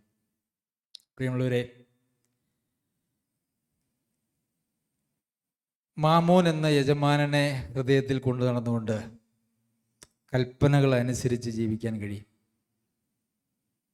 ഇല്ലേ? അവനെന്തുകൊണ്ടാണ് കർത്താവ് പറഞ്ഞില്ല നിനക്കുള്ള സമ്പത്തൊക്കെ വിറ്റ് പ്രവർത്തനങ്ങൾക്ക് കൊടുക്കാനോ അല്ലെങ്കിൽ ഞങ്ങൾക്ക് തരാനോ ഒന്നും കർത്താവ് പറഞ്ഞില്ല. നീ ദരിദ്രർക്ക് കൊടുത്തേരെ, നീ ഇങ്ങോട്ടൊന്നും കൊണ്ടുവരണ്ട, നീ ദരിദ്രർക്ക് കൊടുത്തേച്ച് എന്നിട്ട് എന്നെ പിൻഗമിക്കാൻ പറഞ്ഞു. അപ്പോൾ അവന് ദുഃഖിച്ചുകൊണ്ട് പോയി. അപ്പോൾ അതിൽ നിന്ന് നമുക്ക് മനസ്സിലാക്കാവുന്ന ഒരു കാര്യം, ആത്മീയമായിട്ടുള്ള ധാരാളം കൽപ്പനകളെ അനുസരിച്ച് ജീവിക്കാനും അതേസമയം തന്നെ ദൈവവുമായിട്ട് ബന്ധപ്പെടാൻ കഴിയാത്ത നിലയിൽ മറ്റൊരു യജമാനനെ സ്വീകരിച്ചുകൊണ്ട് ജീവിക്കാനും ഈ ലോകത്ത് സാധിക്കും. അതിനുള്ള ഏറ്റവും വലിയ ഉദാഹരണമാണ് ആ മനുഷ്യൻ. അവൻ കൽപ്പനകളെല്ലാം അനുസരിക്കുന്നു എന്ന് പറഞ്ഞു കഴിഞ്ഞപ്പം കർത്താവിന് വളരെ ബഹുമാനം തോന്നി, സ്നേഹം തോന്നി ആ മനുഷ്യനോട്. പക്ഷെ യജമാനനെ മാറ്റാൻ പറഞ്ഞപ്പം അവൻ പറഞ്ഞു അത് സാധിക്കില്ല. പ്രിയമുള്ളവരെ, യേശുവിനെ കർത്താവായി സ്വീകരിക്കുന്ന നാം നമ്മുടെ യജമാനനെ മാറ്റുകയാണ് യഥാർത്ഥത്തിൽ ചെയ്യുന്നത്. പിശാച് എന്ന ലോകത്ത് പിടിമുറുക്കിയിരിക്കുന്നത് ഈ ലോകത്തിൻ്റെ മഹത്വമൊക്കെ നമുക്ക് വാഗ്ദത്തം ചെയ്തുകൊണ്ടാണ്. കർത്താവിൻ്റെ അടുത്തും അതേ പരിപാടി പിശാച് ചെയ്തു അല്ലേ? സർവ്വ മഹത്വവും കാണിച്ചു കൊടുത്തേച്ച് ഒന്ന് വീണ് എന്നെ ഒന്ന് കുമ്പിട്ടാൽ ഇതെല്ലാം നിനക്ക് തരാമെന്ന് പറഞ്ഞു. അപ്പൊ കർത്താവ് പറഞ്ഞോ, ഇതൊക്കെ ഞാൻ സൃഷ്ടിച്ചതാണ്, ഈ മനുഷ്യരെല്ലാം എൻ്റെ അറിവോടുകൂടി വന്നതാണ്, എല്ലാത്തിൻ്റെയും മേൽ എനിക്ക് അധികാരമുണ്ട്, പിന്നെ ഇതെങ്ങനെയാ നിന്റെ ആകുന്നത് എന്ന് കർത്താവ് ചോദിച്ചില്ല. ഇതൊക്കെ പിശാചിൻ്റെ കീഴിലാണ്. കർത്താവിന് കൊടുത്ത ഓഫർ പിശാച് ഇന്ന് ലോകത്തില് കർത്തൃദാസന്മാർ എന്ന് പറയുന്ന ആളുകളിലൂടെ ധാരാളം വിതരുന്നുണ്ട്. ധാരാളം അനേക സഭകളിലൂടെ ആ വാഗ്ദത്തം ഇന്ന് ലോകത്തിലേക്ക് പിശാച് കൊടുക്കുന്നുണ്ട്. അതിൻ്റെ പിന്നാലെ പോകുന്ന ആളുകൾ ധാരാളമുണ്ട്. നിങ്ങൾക്ക് മാമോനെയും ദൈവത്തെയും ഒരേ സമയം സേവിക്കാൻ കഴിയുകയില്ല എന്ന് കർത്താവ് പറഞ്ഞു. മാമോനെ ദൈവത്തെയും പിശാചിനെയും എന്ന് പറഞ്ഞായിരുന്നെങ്കിൽ നമുക്ക് വലിയ ഇഷ്ടമായിരുന്നു. കാരണം പിശാചിനെ സേവിക്കാൻ ആരെങ്കിലും പോകും? ആരെങ്കിലും പിശാചിനെ കണ്ടിട്ടുണ്ടോ? നിങ്ങൾ ആരെങ്കിലും പിശാചിനെ കണ്ടിട്ടുണ്ടോ? ഇല്ല. പിശാചിനെ ആരും കണ്ടിട്ടില്ല. ഭൂതത്തെ കണ്ടിട്ടുണ്ടോ? ഭൂതം സംസാരിക്കുന്നതൊക്കെ ഞാൻ കേട്ടിട്ടുണ്ട്, പക്ഷെ ഞാൻ ഭൂതത്തെ കണ്ടിട്ടില്ല, പിശാചിനെയും കണ്ടിട്ടില്ല. ദൈവത്തെയും പിശാചിനെയും സേവിക്കരുതെന്ന് പറഞ്ഞായിരുന്നെങ്കിൽ നമുക്ക് പറയാമായിരുന്നു, എങ്ങനെ? ഞാൻ പിശാചിനെ കണ്ടിട്ട് പോലും ഇല്ല, ഞാൻ അവനുമായിട്ടൊരു ബന്ധവുമില്ല, കാണാതെ ഞാൻ എങ്ങനെയാ സേവിക്കുന്നത്? പക്ഷെ കർത്താവ് പിശാചിനെ സേവിക്കരുതെന്നല്ല പറഞ്ഞ്. അപ്പോൾ പിശാചിൻ്റെ ഒരു പര്യായ പദമാണ് മാമോൻ എന്ന് പറയുന്നത്, ലോകം എന്ന് പറയുന്നത്. അതുകൊണ്ടാണ് ലോകത്തെയും ലോകത്തിലുള്ളതിനെയും സ്നേഹിക്കരുത്. ഒരുവൻ ലോകത്തെ സ്നേഹിക്കുന്നുവെങ്കിൽ അവനിൽ ദൈവസ്നേഹം ഇല്ല എന്ന്. നമ്മൾ ദൈവവചനം പ്രസംഗിക്കുമ്പോൾ നമുക്കറിയാം, നമ്മുടെ ചർച്ചിലൊരു പ്രത്യേകതയുണ്ട്. നമ്മൾ ആരെയും അങ്ങനെ മോഹിപ്പിക്കാനായിട്ടുള്ള പ്രസംഗങ്ങളൊന്നുമില്ല. കാരണം അവൻ്റെ രാജ്യവും നീതിയും അന്വേഷിക്കുന്ന എല്ലാവർക്കും ദൈവം അവനവന് ആവശ്യമുള്ളതെല്ലാം കൊടുക്കുമെന്നുള്ള വാഗ്ദത്തം ദൈവത്തിനുണ്ട്. അതിനുവേണ്ടി മോഹത്തിൻ്റെ പ്രസംഗങ്ങളോ അതിനുവേണ്ടി എന്തെങ്കിലും കൊടുക്കണമെന്നൊന്നും അതിനെ പ്രസംഗിക്കേണ്ടതായിട്ടുള്ള ആവശ്യമില്ല. അത് ദൈവത്തിൻ്റെ ഒരു വാഗ്ദത്തമാണ്. അപ്പോൾ അവൻ്റെ രാജ്യവും നീതിയും അന്വേഷിക്കാൻ തയ്യാറുള്ള ഒരാൾക്കും ലോകത്തിൽ ഇനി അവരുടെ ഭാവിയെക്കുറിച്ചോ അവരുടെ മക്കളുടെ ഭാവിയെക്കുറിച്ചോ ഒന്നും ഭയപ്പെടുവാനായിട്ടില്ല. രാജ്യവും നീതി അന്വേഷിക്കാതെ എനിക്ക് വേണമെന്നുള്ളത് മാത്രമേ അങ്ങനെ ഒരു പ്രശ്നമേ ഉദിക്കുന്നുള്ളൂ എന്ന് നമുക്കറിയാം. അപ്പോൾ ഇന്ന് ലോകത്തിലെ പ്രസംഗങ്ങൾ എങ്ങനെയാണ്? ഈ പ്രാസംഗികരെ തിരഞ്ഞെടുക്കുന്നത് എങ്ങനെയാണെന്നറിയാമോ? അതിനെക്കുറിച്ച് തിമോത്തിയോസിന് എഴുതിയ 2-ാം ലേഖനത്തിൽ പൗലോസ് അപ്പോസ്തലൻ എഴുതുന്നതായിട്ടുള്ളൊരു കാര്യമുണ്ട്. അതിൻ്റെ 4-ാമത്തെ അധ്യായത്തിൽ അവർ പത്യോപദേശം പൊറുക്കാതെ കർണരസമാകുമാറ് സ്വന്തം മോഹങ്ങൾക്കൊത്തവണ്ണം ഉപദേഷ്ടാക്കന്മാരെ പെരുക്കുകയും. ആര്? അന്ത്യകാലത്തുള്ള വിശ്വാസികൾ അവരാണ് ഉപദേഷ്ടാക്കന്മാരെ പെരുക്കുന്നത്. അവരെങ്ങനെയുള്ള ഉപദേഷ്ടാക്കന്മാരെ പെരുക്കുന്നത്? സ്വന്തം മോഹങ്ങൾക്കൊത്ത് പ്രസംഗിക്കുന്നതായിട്ടുള്ള ആളുകളെ അവര് പെരുക്കും. സത്യത്തിന് ചെവി കൊടുക്കാതെ കിട്ടുന്നത് കേൾപ്പാൻ തിരികുകയും ചെയ്യുന്ന കാലം വരും എന്ന് അന്നേ 1-ാം നൂറ്റാണ്ടിൽ തന്നെ ഉണ്ട്. ശരിക്കും പറഞ്ഞു കഴിഞ്ഞാൽ ഈ ആരെയാ ഈ ആളുകളെ പ്രസംഗിക്കാനൊക്കെ വിളിക്കുന്നത്? സാധാരണ ഇതിൽ സഭയെ പ്രസംഗിക്കാൻ വിളിക്കുമ്പം കേൾവിക്കാർക്ക് ഇഷ്ടമുള്ള, കേൾവിക്കാരുടെ മോഹങ്ങളെയൊക്കെ പൂർത്തീകരിച്ച് അവർക്ക് വാഗ്ദത്തങ്ങൾ കൊടുക്കുന്ന ആളുകൾ വന്നു കഴിയുമ്പം അവരെ വീണ്ടും വീണ്ടും വിളിക്കാൻ വിശ്വാസികൾ പറയും അല്ലേ? ഇന്ന സഹോദരൻ അല്ലെങ്കിൽ ഇന്ന കർത്താവിൻ്റെ ദാസൻ ഇവിടെ വന്ന് നല്ലൊരു ക്ലാസ് ആയിരുന്നു, ഞങ്ങൾക്ക് ഒത്തിരി ആത്മീയമായിട്ടുള്ള ഉത്സാഹം പ്രാപിച്ചു, ഒത്തിരി വാഗ്ദത്തങ്ങളൊക്കെ തന്നു, അതുകൊണ്ട് ആ സഹോദരനെ ഒന്ന് വിളിക്കണം, അല്ലെങ്കിൽ ആ സഹോദരനെ നമുക്ക് വിളിക്കാം എന്ന് പറഞ്ഞുകൊണ്ട് അവർ വിളിക്കും. കാരണം എന്താ? സ്വന്തം മോഹങ്ങൾക്കൊത്തവണ്ണം. അപ്പൊ അങ്ങനെയുള്ള ആളുകളെ കൊണ്ടാണ് ഇന്ന് ക്രിസ്തീയ ലോകം നിറഞ്ഞിരിക്കുന്നത്. അപ്പോൾ ഇവരൊക്കെ വാഗ്ദത്തം ചെയ്തത് പിശാച് കർത്താവിന് വാഗ്ദത്തം ചെയ്ത അതേ കാര്യങ്ങളാണ്. അപ്പോൾ ജഡത്തെ അവിടെ നമ്മൾ ജഡത്തെ അനുസരിച്ച് ജീവിക്കാനായിട്ടുള്ള ഒരു സാഹചര്യം ഇന്ന് ക്രിസ്തീയ ലോകത്ത് ഉപദേഷ്ടാക്കന്മാർ എന്ന് പേര് പറയുന്നവരായിട്ടുള്ള ആളുകൾ തന്നെ എടുത്ത് കൊടുത്തിരിക്കുകയാണ് ചെയ്യുന്നത്. എന്നാൽ ഈ ജഡം മരിച്ചു പോകേണ്ടതാണ്, മരിപ്പിക്കേണ്ടതാണ്. ആ ജഡം ജീവിച്ചാൽ ദൈവരാജ്യത്തിലേക്ക് കിടക്കാനായിട്ട് കഴിയുകയില്ല. ആ ജഡം ജീവിക്കുന്നിടത്തോളം ദൈവാത്മാവിന്റെ ജീവന് നമ്മൾ വ്യാപരിക്കാൻ കഴിയില്ല എന്നുള്ളൊരു യാഥാർത്ഥ്യം ആരും മനസ്സിലാക്കുന്നില്ല. ഈ അപ്പന്റെ ഭാര്യയെ വെച്ചുകൊണ്ടിരുന്നതായിട്ടുള്ള കുറിന്തിലെ ആ ദുഷ്ടനായിട്ടുള്ള മനുഷ്യനെ കുറിച്ച് പൗലോസ് അപ്പോസ്തലൻ എഴുതിയത് എന്താ? അവന്റെ ആത്മാവ് കർത്താവിന്റെ നാളിൽ രക്ഷിക്കപ്പെടേണ്ടതിന് ജഡസംഹാരത്തിനായി പിശാചിനെ ഏൽപ്പിക്കുക. ജഡത്തിന്റെ സംഹാരത്തിന് അവന്റെ ആത്മാവെങ്കിലും കർത്താവിന്റെ നാളിൽ രക്ഷിക്കപ്പെടണമെങ്കിൽ അവന്റെ ജഡം ഈ ലോകത്തിൽ സംഹരിക്കപ്പെടണം. അതുകൊണ്ട് സഭയിൽ നിന്നും പുറത്താക്കിക്കോ, ഏതെങ്കിലും പിശാചിന്റെ ദൂതന്മാരെ ദണ്ഡിപ്പിക്കുന്നതിനും പീഡിപ്പിക്കുന്നതിനും വേണ്ടി കർത്താവ് അങ്ങ് കൽപ്പിച്ചാക്കും. അതുകൊണ്ട് ഈ ലോകത്തിൽ ദണ്ഡനങ്ങളും അതുപോലെ തന്നെ ഒറ്റപ്പെടലുകളും സ്നേഹമില്ലായ്മയൊക്കെ അനുസരിച്ച് അനുഭവിച്ചു വരുമ്പോൾ അവര് വിശ്വാസത്തിലേക്ക് തിരിച്ചവൻ വരും. അങ്ങനെ തിരിച്ചു വന്നു കഴിഞ്ഞാൽ അവന്റെ ആത്മാവ് കർത്താവിന്റെ നാളിൽ രക്ഷിക്കപ്പെടും എന്ന് പറഞ്ഞത് നമുക്കറിയാമല്ലോ.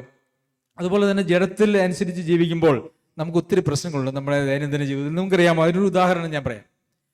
പലപ്പോഴും പല ആളുകളും പറഞ്ഞു കേട്ടിട്ടുള്ള ഒരു കാര്യം, സഭകളിൽ ഞാൻ ഉണ്ടായിരുന്ന സഭകളിൽ ഒരുവിധം എല്ലാ സഭകളിലും ഉണ്ടായിരുന്ന ഒരു പ്രശ്നമാണ്. അവിടെ വചനം പഠിപ്പിക്കുന്ന ആളുകൾ എന്തെങ്കിലും പഠിപ്പിച്ചു കഴിയുമ്പോൾ ഈ സഭയിലെ ചില ആളുകൾ പറയും, ഇത് എന്നെ ഉദ്ദേശിച്ച് പറഞ്ഞതാണ്. അങ്ങനെ പറയാറില്ലേ? ഉണ്ടോ? ഉണ്ട്. റോസറി സിസ്റ്റർ തലയാട്ടുന്നുണ്ട്. ഉണ്ടോ ശരത്തെ? അങ്ങനെ അത് എല്ലാ സഭകളും ഒന്നൊഴിയാതെ എല്ലാ സഭകളിലും ഞാൻ കേട്ടിട്ടുള്ള ഒരു കാര്യമാണ്. ഇന്ന് എന്നെ ഉദ്ദേശിച്ച് തന്നെയാണ് ക്ലാസ് എന്ന് ചില ആളുകൾ പറയും. ചിലർ പറയും ഇന്ന് ആ സഹോദരനെ അല്ലെങ്കിൽ ആ സഹോദരിയെ ഉദ്ദേശിച്ച് പറഞ്ഞതാണ്, ഇന്ന് ആ സഹോദരനും സഹോദരിയും ഇല്ലാതെ പോയല്ലോ, ഭയങ്കര കഷ്ടമായി എന്ന് പറയുന്ന ആളുകളുമുണ്ട്. ഈ വചനം എങ്ങോട്ടാ പോണെന്നറിയാവോ? ജഡത്തിലേക്കാണ്, ആത്മാവിലേക്കല്ല. ആത്മാവിലേക്കാണ് ഒരു വചനം പോകുന്നത് എങ്കിൽ അവര് കർത്താവെ, എനിക്ക് ഇന്ന് പ്രസംഗിച്ച ഇന്ന് ഞാൻ കേട്ട വചനത്തിന്റെ അടിസ്ഥാനത്തിൽ എനിക്ക് രൂപാന്തരപ്പെടുവാൻ ഇനി എത്രയോ ബാക്കിയുണ്ട് എന്ന് ചിന്തിച്ച് മാനസാന്തരപ്പെടും. ഈ ജഡത്തിലേക്ക് പോകുന്നത് ഇതേപോലെ. പിന്നെ അങ്ങനെ വന്നു കഴിഞ്ഞാൽ പിന്നെ എന്താവും? ഞാൻ ഇന്ന സഹോദരനെ കുറിച്ച് അല്ലെങ്കിൽ സഹോദരിയെ കുറിച്ച് ചിന്തിച്ചതൊക്കെ പാസ്റ്ററും മനസ്സിലാക്കിയിട്ടുണ്ട്, അല്ലെങ്കിൽ മൂപ്പനും മനസ്സിലാക്കിയിട്ടുണ്ട്, ഇപ്പൊ നല്ല കൊടുക്കുന്നുണ്ടെന്ന് ചിന്തിക്കും അല്ലേ? ഇതൊക്കെ എവിടുന്ന? ഇതൊക്കെ ജഡത്തിൽ നിന്ന് വരുന്നതായിട്ടുള്ള കാര്യങ്ങളാണ്. ഏത് ദൈവവചന സന്ദേശവും ഏത് ദൈവവചന സന്ദേശവും ക്രിസ്തുവിനെ പോലെ ആകാത്ത ഒരാളെ സംബന്ധിച്ചിടത്തോളം മാനസാന്തരത്തിന് ആവശ്യമുള്ളതാണ്. ഏതെങ്കിലും ഈ ലോകത്തിലെ ജീവിതത്തിൽ നമ്മുടെ ഏതെങ്കിലും ഒരു മേഖലയിൽ ഞാൻ ക്രിസ്തുവിനെ പോലെ ആയി എന്ന് പറയാനായിട്ട് ആരെങ്കിലും ഉണ്ടോ? ഞാൻ വിചാരിക്കുന്നു ഉണ്ട് എന്ന് പറയാനായിട്ട് ആരും ധൈര്യപ്പെടുകയില്ല. ഏതെങ്കിലും ഒരു മേഖലയിൽ ഞാൻ ക്രിസ്തുവിനെ പോലെ ആയി എന്ന് പറയാൻ പറ്റുമോ? അങ്ങനെ സാധിക്കില്ല. വളർച്ച എന്ന് പറയുന്നത് എൻ്റെ കൈ മാത്രമായിട്ട് വളർന്നാൽ ഞാൻ എങ്ങനെ ഉണ്ടാവും? അല്ലേ? അല്ലെങ്കിൽ കാല് മാത്രമായിട്ട് വളർന്നാൽ എങ്ങനെ ഉണ്ടാവും? ഇല്ല. വളർച്ച എന്ന് പറയുന്നത്, ആരോഗ്യപരമായിട്ടുള്ള വളർച്ച എന്ന് പറയുന്നത് എപ്പോഴും അത് ശരീരം മൊത്തം വളരുക എന്നുള്ളതാണ്. അപ്പൊ ക്രിസ്തുവിനെ പോലെ ആകുക എന്ന് പറഞ്ഞത് ഏതെങ്കിലും ഒരു മേഖലയിൽ മാത്രം ഒതുങ്ങി നിൽക്കുന്നതായിട്ടുള്ള കാര്യങ്ങളല്ല. അത് നമ്മളുടെ സമസ്ത ജീവിത കാഴ്ചപ്പാടുകളെയും മേഖലകളെയും സ്വാധീനിക്കുന്നതായിട്ടുള്ളൊരു കാര്യമാണ്. അപ്പോൾ നമുക്ക് അങ്ങനെ ചിന്തിക്കാൻ പറ്റുമോ? പറ്റില്ല. അപ്പോൾ ജഡത്തെ ആണ് നാം അനുസരിച്ച് ജീവിക്കുന്നതെങ്കിൽ നമുക്ക് ദൈവവചന സന്ദേശങ്ങൾ നമുക്ക് ഉപകാരമാകുന്നില്ല എന്ന് മാത്രമല്ല, നമ്മളുടെ മനസ്സിനെ പിശാചിൻ്റെ ഒരു കളിയരങ്ങായിട്ട് ആവശ്യമില്ലാത്ത കാര്യങ്ങളൊക്കെ ചിന്തിക്കാനും മറ്റുള്ള ആളുകളെ വിധിക്കാനും ഒക്കെ അതിന് കാരണമായിട്ട് തീരും എന്ന് നമുക്കറിയാം. അപ്പോൾ പ്രിയമുള്ളവരെ, ഈ ഹൃദയപരിച്ഛേദന നമുക്ക് വന്നിട്ടില്ലെങ്കിൽ അതിൻ്റെ ഒരു ലക്ഷണമാണ് ഏതെങ്കിലും ഒരു പ്രസംഗം കേട്ടാൽ അത് എന്നെക്കുറിച്ച് തന്നെയാണ് ചിന്തിക്കുന്നത്.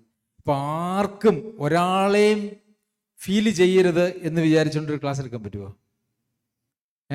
കൊല്ലരുത് എന്ന് ഞാനിവിടെ നിന്ന് പറഞ്ഞാൽ നിങ്ങളാരും പെട്ടെന്ന് നിങ്ങൾക്ക് ഫീൽ ആവില്ല അല്ലേ? സഹോദരനെ പകയ്ക്കുന്നവനെല്ലാം കൊലപാതകനാകണം എന്ന് പറഞ്ഞാൽ അപ്പം നമുക്കത് ഫീൽ ആകും. കൊല്ലരുത് എന്ന് പറഞ്ഞ പ്രമാണം പുതിയ നിയമത്തിൽ കർത്താവ് അതിന് ഒരു എക്സ്റ്റൻഷൻ നൽകിയിരിക്കുകയാണ്. സഹോദരനെ പകയ്ക്കുന്നവനെല്ലാം കൊലപാതകനാണ് എന്ന് ഞാൻ പറഞ്ഞപ്പോൾ ആരെങ്കിലുമൊക്കെ പകയ്ക്കുന്ന ആരെങ്കിലുമൊക്കെ ഇവിടെ കാണും അല്ലേ? അപ്പം ഞാൻ അയ്യോ ഇവിടെ ഇരിക്കുന്ന സഹോദരന്മാർക്കോ സഹോദരിമാർക്കോ ആർക്കെങ്കിലും ഫീലിംഗ് ആവുമോ, അപ്പോൾ ആരെയും ഫീൽ ചെയ്യരുത് എന്ന് വെച്ചുകൊണ്ട് ഞാനത് മറച്ചു വെച്ചാൽ ദൈവസന്നിധിയിൽ ഞാൻ ശരിയാണോ ചെയ്യുന്നത്? അല്ല. അപ്പോൾ ആർക്കും ഫീൽ ചെയ്യാത്ത ഒരു പ്രസംഗം പ്രസംഗിക്കാൻ ആരെ കൊണ്ട് ഈ ലോകത്ത് സാധിക്കില്ല. പിന്നെ സാധിക്കും. എന്താണെന്നറിയാമോ? ഇങ്ങനെ ഈ പറഞ്ഞതുപോലെ ഒത്തിരി മോഹങ്ങളും ഒക്കെ വാഗ്ദത്തം ചെയ്ത് ഇറങ്ങി പോകണമെങ്കിൽ ആർക്കും ഒരു ഫീലിംഗ് വരുന്നില്ല. നിങ്ങളെ ദൈവം ഇത് അനുഗ്രഹത്തിൻ്റെ ഒരു വർഷമാണെന്നും നിങ്ങളുടെ ജീവിതത്തിൽ വലിയ നന്മകൾ, അനുഗ്രഹങ്ങൾ, ഭൗതിക അനുഗ്രഹങ്ങൾ കാണാൻ പോവുകയാണെന്നും അതിനുവേണ്ടി നിങ്ങൾ ഉപവസിക്കണമെന്നും പ്രാർത്ഥിക്കണമെന്നും ഒക്കെ, ഇതാണ് സാധാരണ ഒരു വചന സന്ദേശത്തിൻ്റെ കാര്യം. യഥാർത്ഥത്തിൽ ഇത്രയേ ഉള്ളൂ. അതിനുശേഷം അതിനകത്ത് മോശയോ ദാവീദോ അങ്ങനെ ദാനിയേലോ അങ്ങനെയുള്ള കുറച്ച് ആളുകളുടെ പേരുമൊക്കെ വെച്ചിട്ട് ഇത് തന്നെയാണ് മിക്കവാറും എല്ലാ സഭകളിലുമുള്ള പ്രസംഗം എന്ന് പറയുന്നത്. അതുകൊണ്ട് ആർക്കും പ്രത്യേകിച്ച് ഫീലില്ല. അങ്ങനെയുള്ള സഭകളിൽ പോകാനായിട്ട് ആളുകൾക്ക് ഇഷ്ടമാണ്. കാരണം അവരുടെ കേൾവിക്ക്, അവരുടെ കർണത്തിന് രസമാണ് കേൾക്കാൻ, ഇമ്പമാണ് കേൾക്കാൻ, അവരുടെ മോഹങ്ങൾക്ക് ഒത്തവണ്ണമാണ് പ്രസംഗിക്കുന്നത്. പക്ഷെ നമുക്കങ്ങനെ പ്രസംഗിക്കാനായിട്ട് കഴിയില്ല.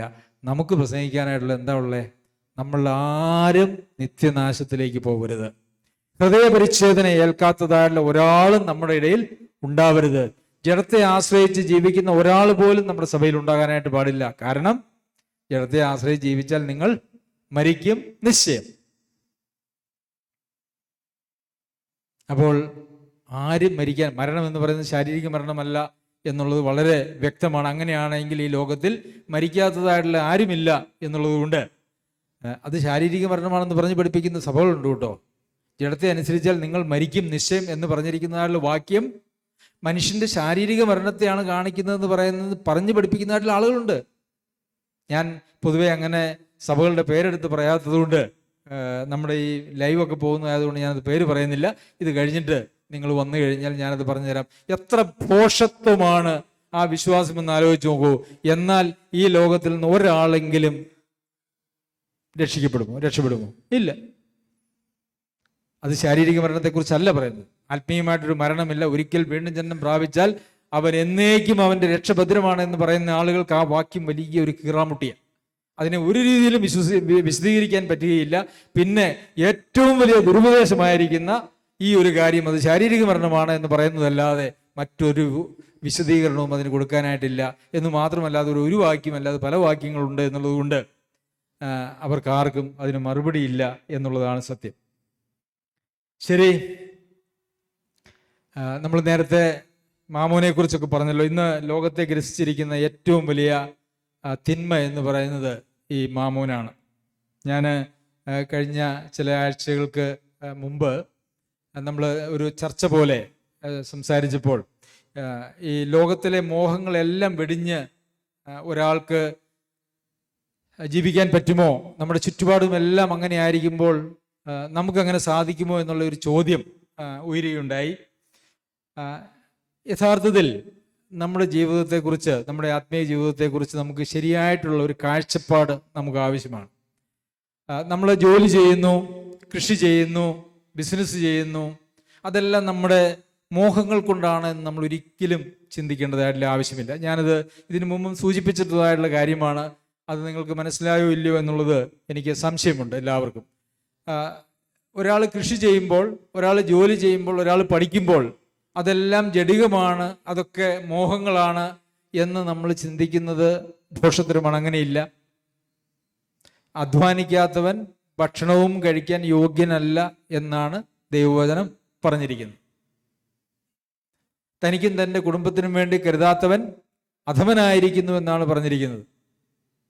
അതുപോലെ തന്നെ കള്ളൻ ഇനി കക്കാതെ മുട്ടുള്ളവർക്ക് ദാനം ചെയ്യാൻ ഉണ്ടാകേണ്ടതിന് സ്വന്തം കൈകൊണ്ട് അധ്വാനിക്കണമെന്നാണ് പറഞ്ഞിരിക്കുന്നത്. അപ്പോൾ അധ്വാനം, പഠനം, ജോലി, ബിസിനസ്, ഇതൊന്നും അതിൽ തന്നെ ജഡികമോ അതല്ല എങ്കിൽ ദൈവം അംഗീകരിക്കാത്തതോ ആയിട്ടുള്ള കാര്യങ്ങളല്ല.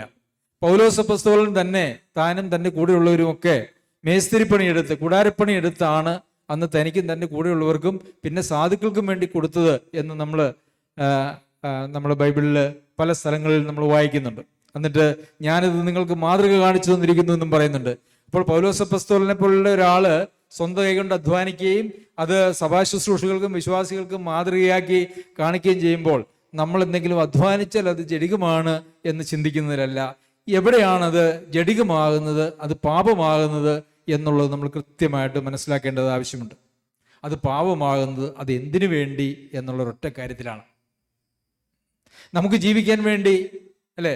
കള്ളനോട് പറഞ്ഞത് നിനക്കും പിന്നെ മുട്ടുള്ളവർക്കും കൊടുക്കാൻ വേണ്ടി.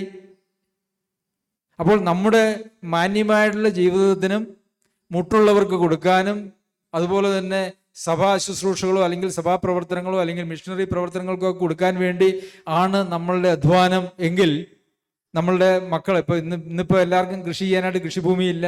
ഇന്ന് ജീവിതമാർഗം എന്ന് പറയുന്നത് ജോലിയോ ബിസിനസ്സോ ഒക്കെയാണ്. അപ്പോൾ പിള്ളേരെ പഠിപ്പിക്കാനും അങ്ങനെയുള്ള കാര്യങ്ങൾക്കൊക്കെ വേണ്ടി നമ്മൾ അധ്വാനിക്കുന്നതിന് ഒരു കുഴപ്പവുമില്ല.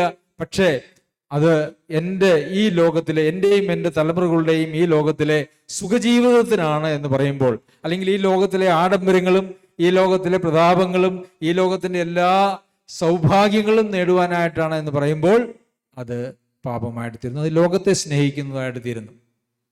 ലോകത്തെയും ലോകത്തിലുള്ളതിനെയും സ്നേഹിക്കരുത്. അതിനുശേഷം ലോകം എന്ന് പറഞ്ഞാൽ എന്താണെന്നുള്ള ജോസഫ് പലപ്പോഴും പറയാറുണ്ട്. എന്താണ് ലോകം? ജഡമോഹം, കൺമോഹം, ജീവനത്തിന്റെ പ്രതാപം. അപ്പൊ നമ്മുടെ ജഡത്തിന്റെ മോഹങ്ങൾ നേടുന്നതിന് വേണ്ടിയും നമ്മുടെ കണ്ണിന്റെ നമ്മൾ ഒത്തിരി കാര്യങ്ങൾ നമ്മൾ കാണുന്നുണ്ട്. നമ്മൾക്കിപ്പോൾ ഒരു കോഴിക്കോട് നിന്ന് പോവുകയാണെങ്കിൽ നമ്മൾ പോകുന്ന വഴിക്കെല്ലാം നമ്മളെ മോഹിപ്പിക്കുന്നതായിട്ടുള്ള, നമ്മുടെ കണ്ണിന് മോഹം നൽകുന്നതായിട്ടുള്ള ധാരാളം കാര്യങ്ങളുണ്ട്. അപ്പോൾ തോന്നും എനിക്കും എന്തുകൊണ്ട് ഇങ്ങനെയൊന്നും ആയിക്കൂടാ. പിന്നെ ജീവനത്തിന്റെ പ്രതാപം. നമ്മൾ പല ആളുകളും വലിയ വലിയ കാറുകളിലും വലിയ വലിയ ബംഗ്ലാവുകളിലും ഒക്കെ ജീവിക്കുകയും വലിയ വിലയേറിയ ആഡംബര വസ്ത്രങ്ങളും വാഹനങ്ങളും ഒക്കെ എടുത്ത് ജീവിക്കുമ്പം ജീവനത്തിൻ്റെ ഒരു പ്രതാപം, എനിക്കും അങ്ങനെ ഒരാളാവണം എന്നുള്ള ചിന്ത നമ്മൾ വരുന്നുവെങ്കിൽ നമ്മൾ തെറ്റിപ്പോയി. നമ്മൾ സേവിക്കുന്നത് ദൈവത്തെയല്ല, നമ്മുടെ യജമാനൻ മാമോനാണ്. നിങ്ങൾക്ക് എല്ലാവർക്കും അത് മനസ്സിലായി എന്ന് ഞാൻ വിചാരിക്കുന്നു. അങ്ങനെ ഒരു സംശയം കൃഷി ചെയ്യുന്നവരോ ജോലി ചെയ്യുന്നവരോ ബിസിനസ് ചെയ്യുന്നവരോ പഠിക്കുന്നവരോ ഒക്കെ അവരൊക്കെ മോഹത്തിന്റെ പുറത്താണ്, അല്ല എങ്കിൽ അങ്ങനെ ജീവിക്കുന്നത് എന്നൊന്നും നമ്മളെക്കുറിച്ചോ മറ്റുള്ളവരെ കുറിച്ചോ അങ്ങനെ ചിന്തിക്കേണ്ടതായിട്ടുള്ള ആവശ്യമില്ല. എന്നാൽ ദൈവം നമുക്ക് ചിലപ്പോൾ സമൃദ്ധിയായ സാമ്പത്തിക അവസ്ഥകൾ തരാൻ സാധ്യതയുണ്ട്, വിദ്യാഭ്യാസത്തിനുള്ള സാധ്യതകൾ തരാൻ സാധ്യതയുണ്ട്. ഇതിലൊന്നും നമ്മുടെ പ്രശംസ, നമുക്ക് ജഡത്തിൽ പ്രശംസിക്കുവാനായിട്ട് യാതൊന്നുമില്ല, ഈ ലോകത്തിൽ പ്രശംസിക്കുവാനായിട്ട് നമുക്കൊന്നുമില്ല. എവിടേക്കെങ്കിലും നമ്മുടെ പ്രശംസ പോകുന്നുവെങ്കിൽ നാം ജീവിക്കുന്നത് ജഡത്തിലാണ്, നമ്മുടെ ലക്ഷ്യങ്ങളും ജഡത്തിലാണ്. പിന്നെ ഈ ജഡത്തെ അനുസരിച്ച് ജീവിക്കുന്ന ആളുകളുടെ മറ്റൊരു പ്രത്യേകത ഞാൻ പറയാം. ഒരു പ്രത്യേകത, അങ്ങനെ ഒത്തിരി കാര്യങ്ങളുണ്ട്, ചില ഉദാഹരണങ്ങൾ മാത്രമേ പറയുന്നുള്ളൂ. ജഡത്തെ അനുസരിച്ച് ജീവിക്കുന്ന ആളുകൾ ഈ പറഞ്ഞൊരു വചനം കേട്ട് കഴിയുമ്പോൾ അത് അവർ ആത്മാവിൽ കൈക്കൊള്ളാതെ ജഡത്തിൽ കൈക്കൊള്ളുന്നത് കൊണ്ട് അത് അവർക്കും ഉപകാരമാകുകയില്ല. അവർ പ്രസംഗിക്കുന്നതിനെയും മറ്റു വിശ്വാസികളെയും വിധിക്കുന്നവരായിട്ടുള്ളൊരു തലത്തിലേക്ക് അവർ മാറിപ്പോകും. അതുപോലെ തന്നെ മറ്റൊരു ഉദാഹരണമാണ് ജഡത്തിൽ ജീവിക്കുന്ന ആളുകൾ അവർ ജഡത്തിൽ പ്രശംസിക്കുമ്പോൾ നമ്മൾ വേറൊരു കാര്യം പറഞ്ഞു. മറ്റൊരു കാര്യം, നാം ദൈവത്തിൻ്റെ സ്വന്തമാണ് എന്ന് ആത്മാവിനാൽ നിയന്ത്രിക്കപ്പെടുന്ന ഒരാൾ എപ്പോഴും ബോധ്യമുള്ളവനായിരിക്കും.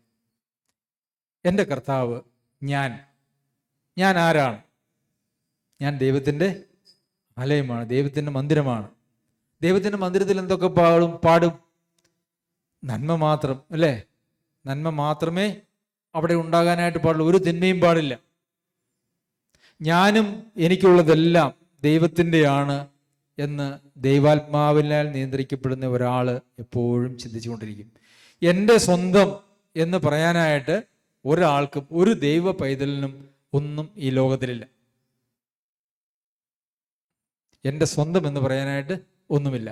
നമ്മുടെ ശരീരങ്ങൾ പോലും ദൈവത്തിൻ്റെ അവയവങ്ങളാണ്, അല്ലേ? നമ്മുടെ ശരീരങ്ങൾ ദൈവത്തിൻ്റെ അവയവങ്ങളാണ്. നമുക്കുള്ളതെല്ലാം ദൈവത്തിൻ്റെ സ്വന്തമാണ്. നാം ദൈവത്തിൻ്റെ ആണെങ്കിൽ നമുക്കുള്ളതെല്ലാം ദൈവത്തിൻ്റെ സ്വന്തമാണ് എന്ന് നമുക്കറിയാമല്ലോ. പ്രിയമുള്ളവരെ, ഇത് ദൈവാത്മാവ് വസിക്കുന്ന, ജഡത്തെ അനുസരിച്ചല്ലാതെ ജീവിക്കുന്ന ആളുകളുടെ പ്രത്യേകതകളാണ്.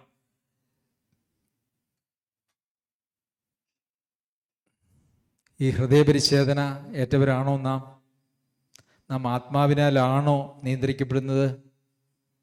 പിന്നെ മറ്റൊരു കാര്യം, റോമലേഖനത്തിലും ഗലാത്യ ലേഖനത്തിലും നമ്മൾ വായിക്കുന്നതായിട്ടുള്ള കാര്യമുണ്ട്. ജഡാഭിലാഷം ആത്മാവിനും ആത്മാഭിലാഷം ജഡത്തിനും വിരോധമാണ്. ഇത് രണ്ടും തമ്മിൽ പ്രതികൂലമാണ്. വിരോധമാണെന്നും പ്രതികൂലമാണെന്നും പറയുന്നുണ്ട്. അവ തമ്മിൽ ഒരിക്കലും ചേരില്ല എന്ന് വെച്ചാൽ അതിൻ്റെ അർത്ഥം എന്താ?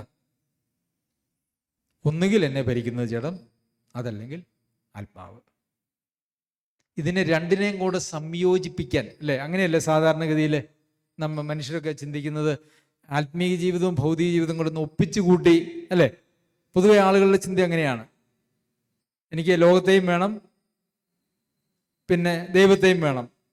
ദൈവത്തെ ഉപയോഗിച്ച് നമുക്ക് ലോകത്തിൽ എന്തെങ്കിലും നേടാൻ കഴിയുമെങ്കിൽ അതും അത്യാവശ്യം സാധിച്ചെടുക്കും, അല്ലേ? ഈ ആളുകൾ പൊതുവെ ദശാംശം കൊടുക്കുന്നത് എന്തിനാണെന്നറിയാമോ? എന്തിനാ ദശാംശം കൊടുക്കുന്നത്? കൊടുത്തില്ലെങ്കിൽ ദൈവം ശിക്ഷിക്കും, അല്ലെങ്കിൽ അടുത്ത മാസം എനിക്ക് കിട്ടാനുള്ള ലാഭം കുറയാൻ ഇടയായാൽ അതുകൊണ്ട് ദശാംശം കൊടുക്കും. ദശാംശത്തിൻ്റെതായിട്ടുള്ള ഉപദേശമൊന്നും അങ്ങനെ ബൈബിളിലില്ല എന്നുള്ളത് നമ്മൾ നേരത്തെ പറഞ്ഞിട്ടുള്ളതാണ്. ഇതെല്ലാവർക്കും അറിയാമല്ലോ. അപ്പോൾ ദൈവം ശിക്ഷിക്കാതിരിക്കാനായിട്ട് നമ്മൾ, അല്ലെങ്കിൽ ദൈവത്തെ പ്രസാദിപ്പിച്ച് കൂടുതൽ നേടാനായിട്ട് നമ്മൾ ദൈവത്തിൻ്റെ അടുക്കൽ കൊണ്ടുപോയി എന്തെങ്കിലും കൊടുത്താൽ നമ്മുടെ മനോഭാവം എന്താ?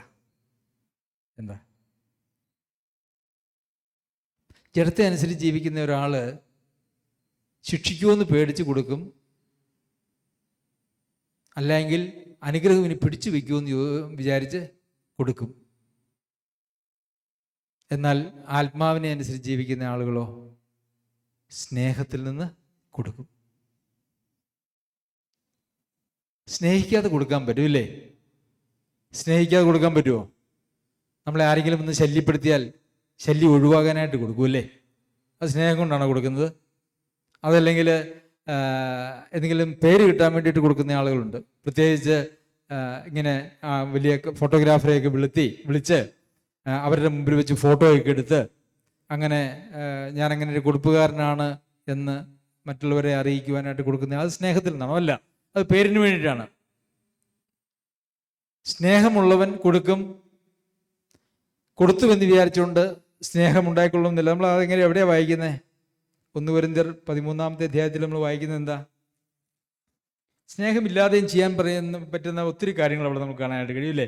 സ്നേഹമില്ലാതെ പല ഭാഷകളിലും വേണേൽ സംസാരിക്കാം, പല ഭാഷകളിലും സംസാരിക്കാം, പക്ഷെ സ്നേഹമില്ലാതെ ഇരിക്കാം. സകല മർമ്മങ്ങളും ജ്ഞാനവും ഗ്രഹിക്കാം, സ്നേഹമില്ലാതിരിക്കാം. മലകളെ നീക്കുവാൻ തക്ക വിശ്വാസമുണ്ടാകാം, സ്നേഹമില്ലാതിരിക്കാൻ പറ്റും. എനിക്കുള്ളതെല്ലാം അന്നദാനം ചെയ്യാം, അല്ലേ? എനിക്കുള്ളതെല്ലാം അന്നദാനം ചെയ്യാം, അപ്പോഴും സ്നേഹമില്ലാതിരിക്കാനായിട്ട് കഴിയും. അതുപോലെ തന്നെ എൻ്റെ ശരീരത്തെ ചുടുവാൻ ഏൽപ്പിക്കാം, സ്നേഹമില്ലാതിരിക്കാം. എത്രയോ ആളുകൾ ഈ ലോകത്തിലെ പ്രസ്ഥാനങ്ങൾക്ക് വേണ്ടി അവരുടെ ജീവനെ ബലിയർപ്പിക്കുന്നുണ്ട്. ഇന്നും നമുക്ക് കാണാനായിട്ട് കഴിയും. പല രാജ്യങ്ങളിലും അവരുടെ പ്രസ്ഥാനത്തിനോ അവരുടെ മതത്തിനോ വേണ്ടി ജീവൻ കൊടുക്കുന്നതായിട്ടുള്ള ധാരാളം ആളുകളുണ്ട്.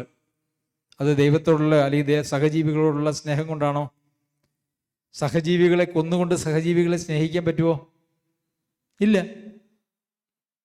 അപ്പോൾ ആ പരീശനെ പോലെ തന്നെ, അല്ലെങ്കിൽ ഭക്തിയുടെ ഒരു വേഷം കെട്ടിക്കൊണ്ട് ഒത്തിരി നന്മ കാര്യങ്ങൾ ദൈവവുമായിട്ട് യാതൊരു ബന്ധവുമില്ലാതെയും നമുക്ക് ചെയ്യാനായിട്ട് ഈ ലോകത്തിൽ സാധിക്കുമെന്നുള്ളതാണ് സത്യം. പ്രിയമുള്ളവരെ, ജഡത്തിൽ ചെയ്യാൻ കഴിയുന്ന ഒത്തിരി കാര്യങ്ങളുണ്ട്. ഇത് ജഡം എന്ന് പറയുന്ന ഭയങ്കര നമ്മളെ തെറ്റിദ്ധരിപ്പിക്കുന്ന ഒരു കല.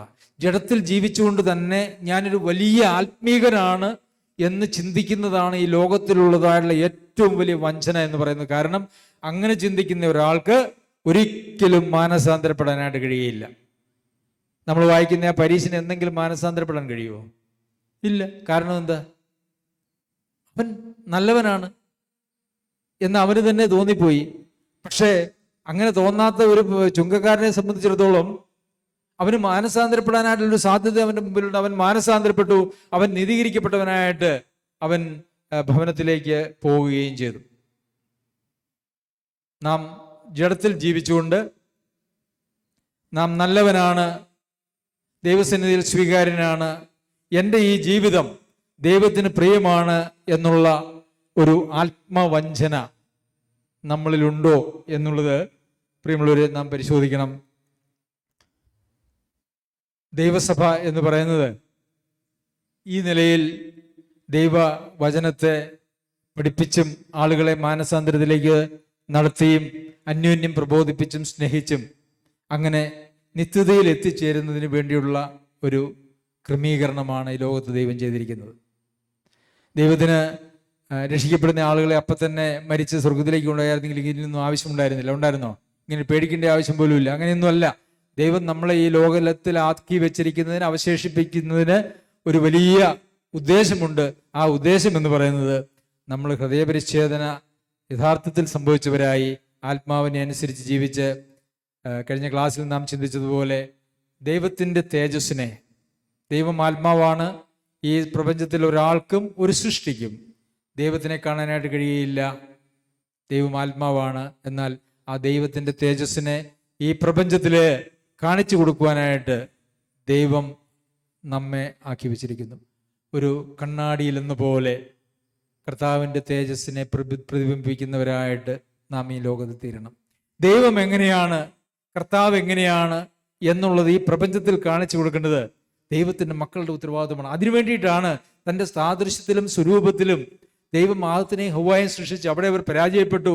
ആ പരാജയത്തിന് പരിഹാരം ഉണ്ടാക്കിക്കൊണ്ട് കർത്താവ് ഇന്ന് ആ ദൈവ തേജസ്സിനെ ഈ ലോകത്തോട് കാണിച്ചു കൊടുക്കാനായിട്ട് തൻ്റെ രക്തം, തൻ്റെ പുത്രനെ കൊടുത്തുകൊണ്ട് ഒരു വലിയ രക്ഷാമാർഗമൊരുക്കി ക്രിസ്തുവിനോട് ചേർത്ത് ആ ക്രിസ്തുവിൻ്റെ സ്വഭാവം കാണിക്കുന്ന ആളുകളാക്കി തീർക്കുന്നതിന് വേണ്ടിയാണ്. ഇതൊക്കെയാണ് നമ്മെക്കുറിച്ചുള്ള ദൈവിക പരിപാടി എന്ന് പറയുന്നത്. നമ്മൾ എന്തെങ്കിലും ഒന്ന് ഏറ്റുപറഞ്ഞ് പിന്നെ ഇങ്ങനെ സഭായോഗങ്ങൾക്കൊക്കെ പോയി അതിൽ തൃപ്തിയുള്ളവരായിട്ട് ജീവിച്ചാൽ ദൈവിക പരിപാടി നമ്മിൽ നിറവേറുകയില്ല എന്നുള്ളതാണ് സത്യം. നമുക്ക് പ്രിയമുള്ളവരെ, നമുക്ക് ദൈവസന്നിധിയിലേക്ക് നോക്കാം. നാം ആ ഹൃദയപരിച്ഛേദന ഏറ്റ ആളുകളാണോ, അതെയോ ജഡത്തെ അനുസരിച്ച് ജീവിച്ച് ജഡത്തിൻ്റെ ഇഷ്ടങ്ങൾക്കനുസരിച്ച് ജീവിച്ച് മരണത്തിലേക്ക് പോകുന്ന ആളുകളാണോ, ആത്മീയമായിട്ടുള്ള മരണത്തിലേക്ക് പോകുന്ന ആളുകളാണോ?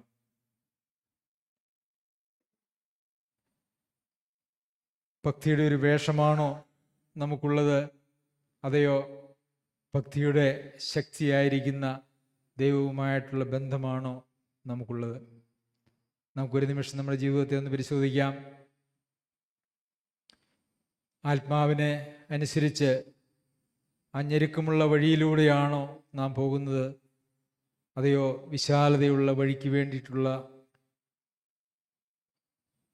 കാഴ്ചപ്പാടും ലക്ഷ്യങ്ങളും പ്രവർത്തനങ്ങളുമാണോ നമ്മുടെ ജീവിതത്തിലുള്ളത്? കർത്താവ് തന്നെ പറഞ്ഞതായിട്ടുള്ള വാക്കുകളെ നാം ഓർക്കണം. മനുഷ്യപുത്രൻ വരുമ്പോൾ ഭൂമിയിൽ വിശ്വാസം കണ്ടെത്തുമോ? വിശ്വാസം അപൂർവമായിരിക്കുന്നതായ ഒരു കാലഘട്ടത്തിലാണ് നാം ജീവിക്കുന്നത്. കർത്താവിൻ്റെ വരവിൻ്റെ അടയാളങ്ങളെക്കുറിച്ച് ചോദിക്കുമ്പോൾ കർത്താവും അപ്പസ്തോലന്മാരും പറഞ്ഞത് തെറ്റിക്കുന്നതും വഞ്ചിക്കുന്നതുമായിട്ടുള്ള ഉപദേശങ്ങളുമായി കർത്താവിൻ്റെ പേരെടുത്ത് വരുന്ന അനേകരെക്കുറിച്ചും, അതുപോലെ തന്നെ ആദ്യമേ വിശ്വാസത്യാഗം സംഭവിക്കുകയും ചെയ്യുന്ന കാര്യത്തെക്കുറിച്ചാണ്. വിശ്വാസം എന്ന് പറയുന്നത് കേവലം ആളുകളുടെ ഒരു പുറംമൂടിയായി, ഒരു മുഖംമൂടിയായി മാത്രം നിലനിൽക്കുന്ന ഒരു ലോകത്താണ് നാം ഉള്ളത്. പിശാച് ഈ ലോകത്തെയും ലോകത്തിലുള്ള സമ്പത്തിനെയും സമൃദ്ധിയെയും നമ്മുടെ മുമ്പാകെ വെച്ചുകൊണ്ട്, നമ്മുടെ ജഡത്തിൻ്റെ മുമ്പാകെ വെച്ചുകൊണ്ട് ആത്മാവിൻ്റെ ഇഷ്ടം ചെയ്യുന്നതിന് തടസ്സമായി നമ്മുടെ ജീവിതം തീരുന്നുണ്ടോ?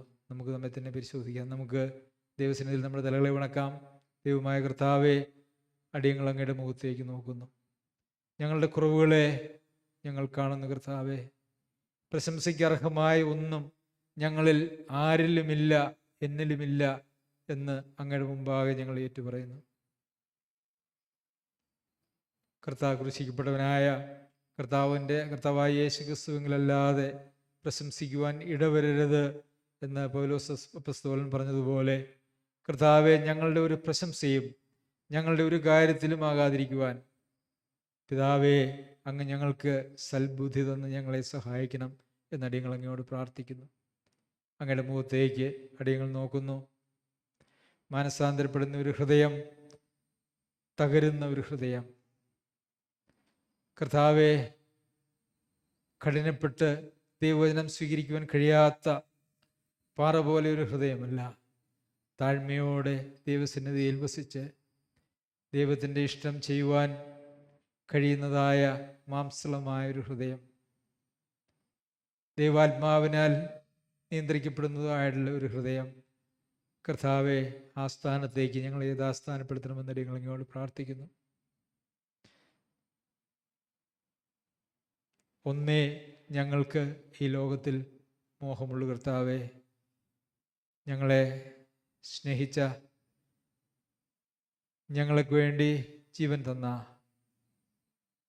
ഞങ്ങൾക്ക് വേണ്ടി സ്വർഗത്തിൽ വാഗ്ദത്തങ്ങൾ തന്നിരിക്കുന്ന ഞങ്ങളുടെ കർത്താവിനോട് ചേർന്നിരുന്ന് അങ്ങയുടെ സ്വരൂപത്തോട് അനുരൂപപ്പെട്ട് ലോകത്തിൽ വെളിച്ചങ്ങളായി കർത്താവിൻ്റെ തേജസ്സിനെ ഒരു കണ്ണാടിയിൽ നിന്ന് പോലെ പ്രതിബിംബിക്കുന്നവരായി അങ്ങയുടെ ഇഷ്ടം ചെയ്ത്, ഞങ്ങളുടെ ഇഷ്ടമല്ല കർത്താവെ, അങ്ങയുടെ ഇഷ്ടം ചെയ്ത് ജീവിക്കുവാൻ ആ ഒരു മോഹവുമായി ഞങ്ങളുടെ ഓരോ ദിവസവും ഞങ്ങൾ ജീവിക്കുവാൻ സഹായിക്കണം.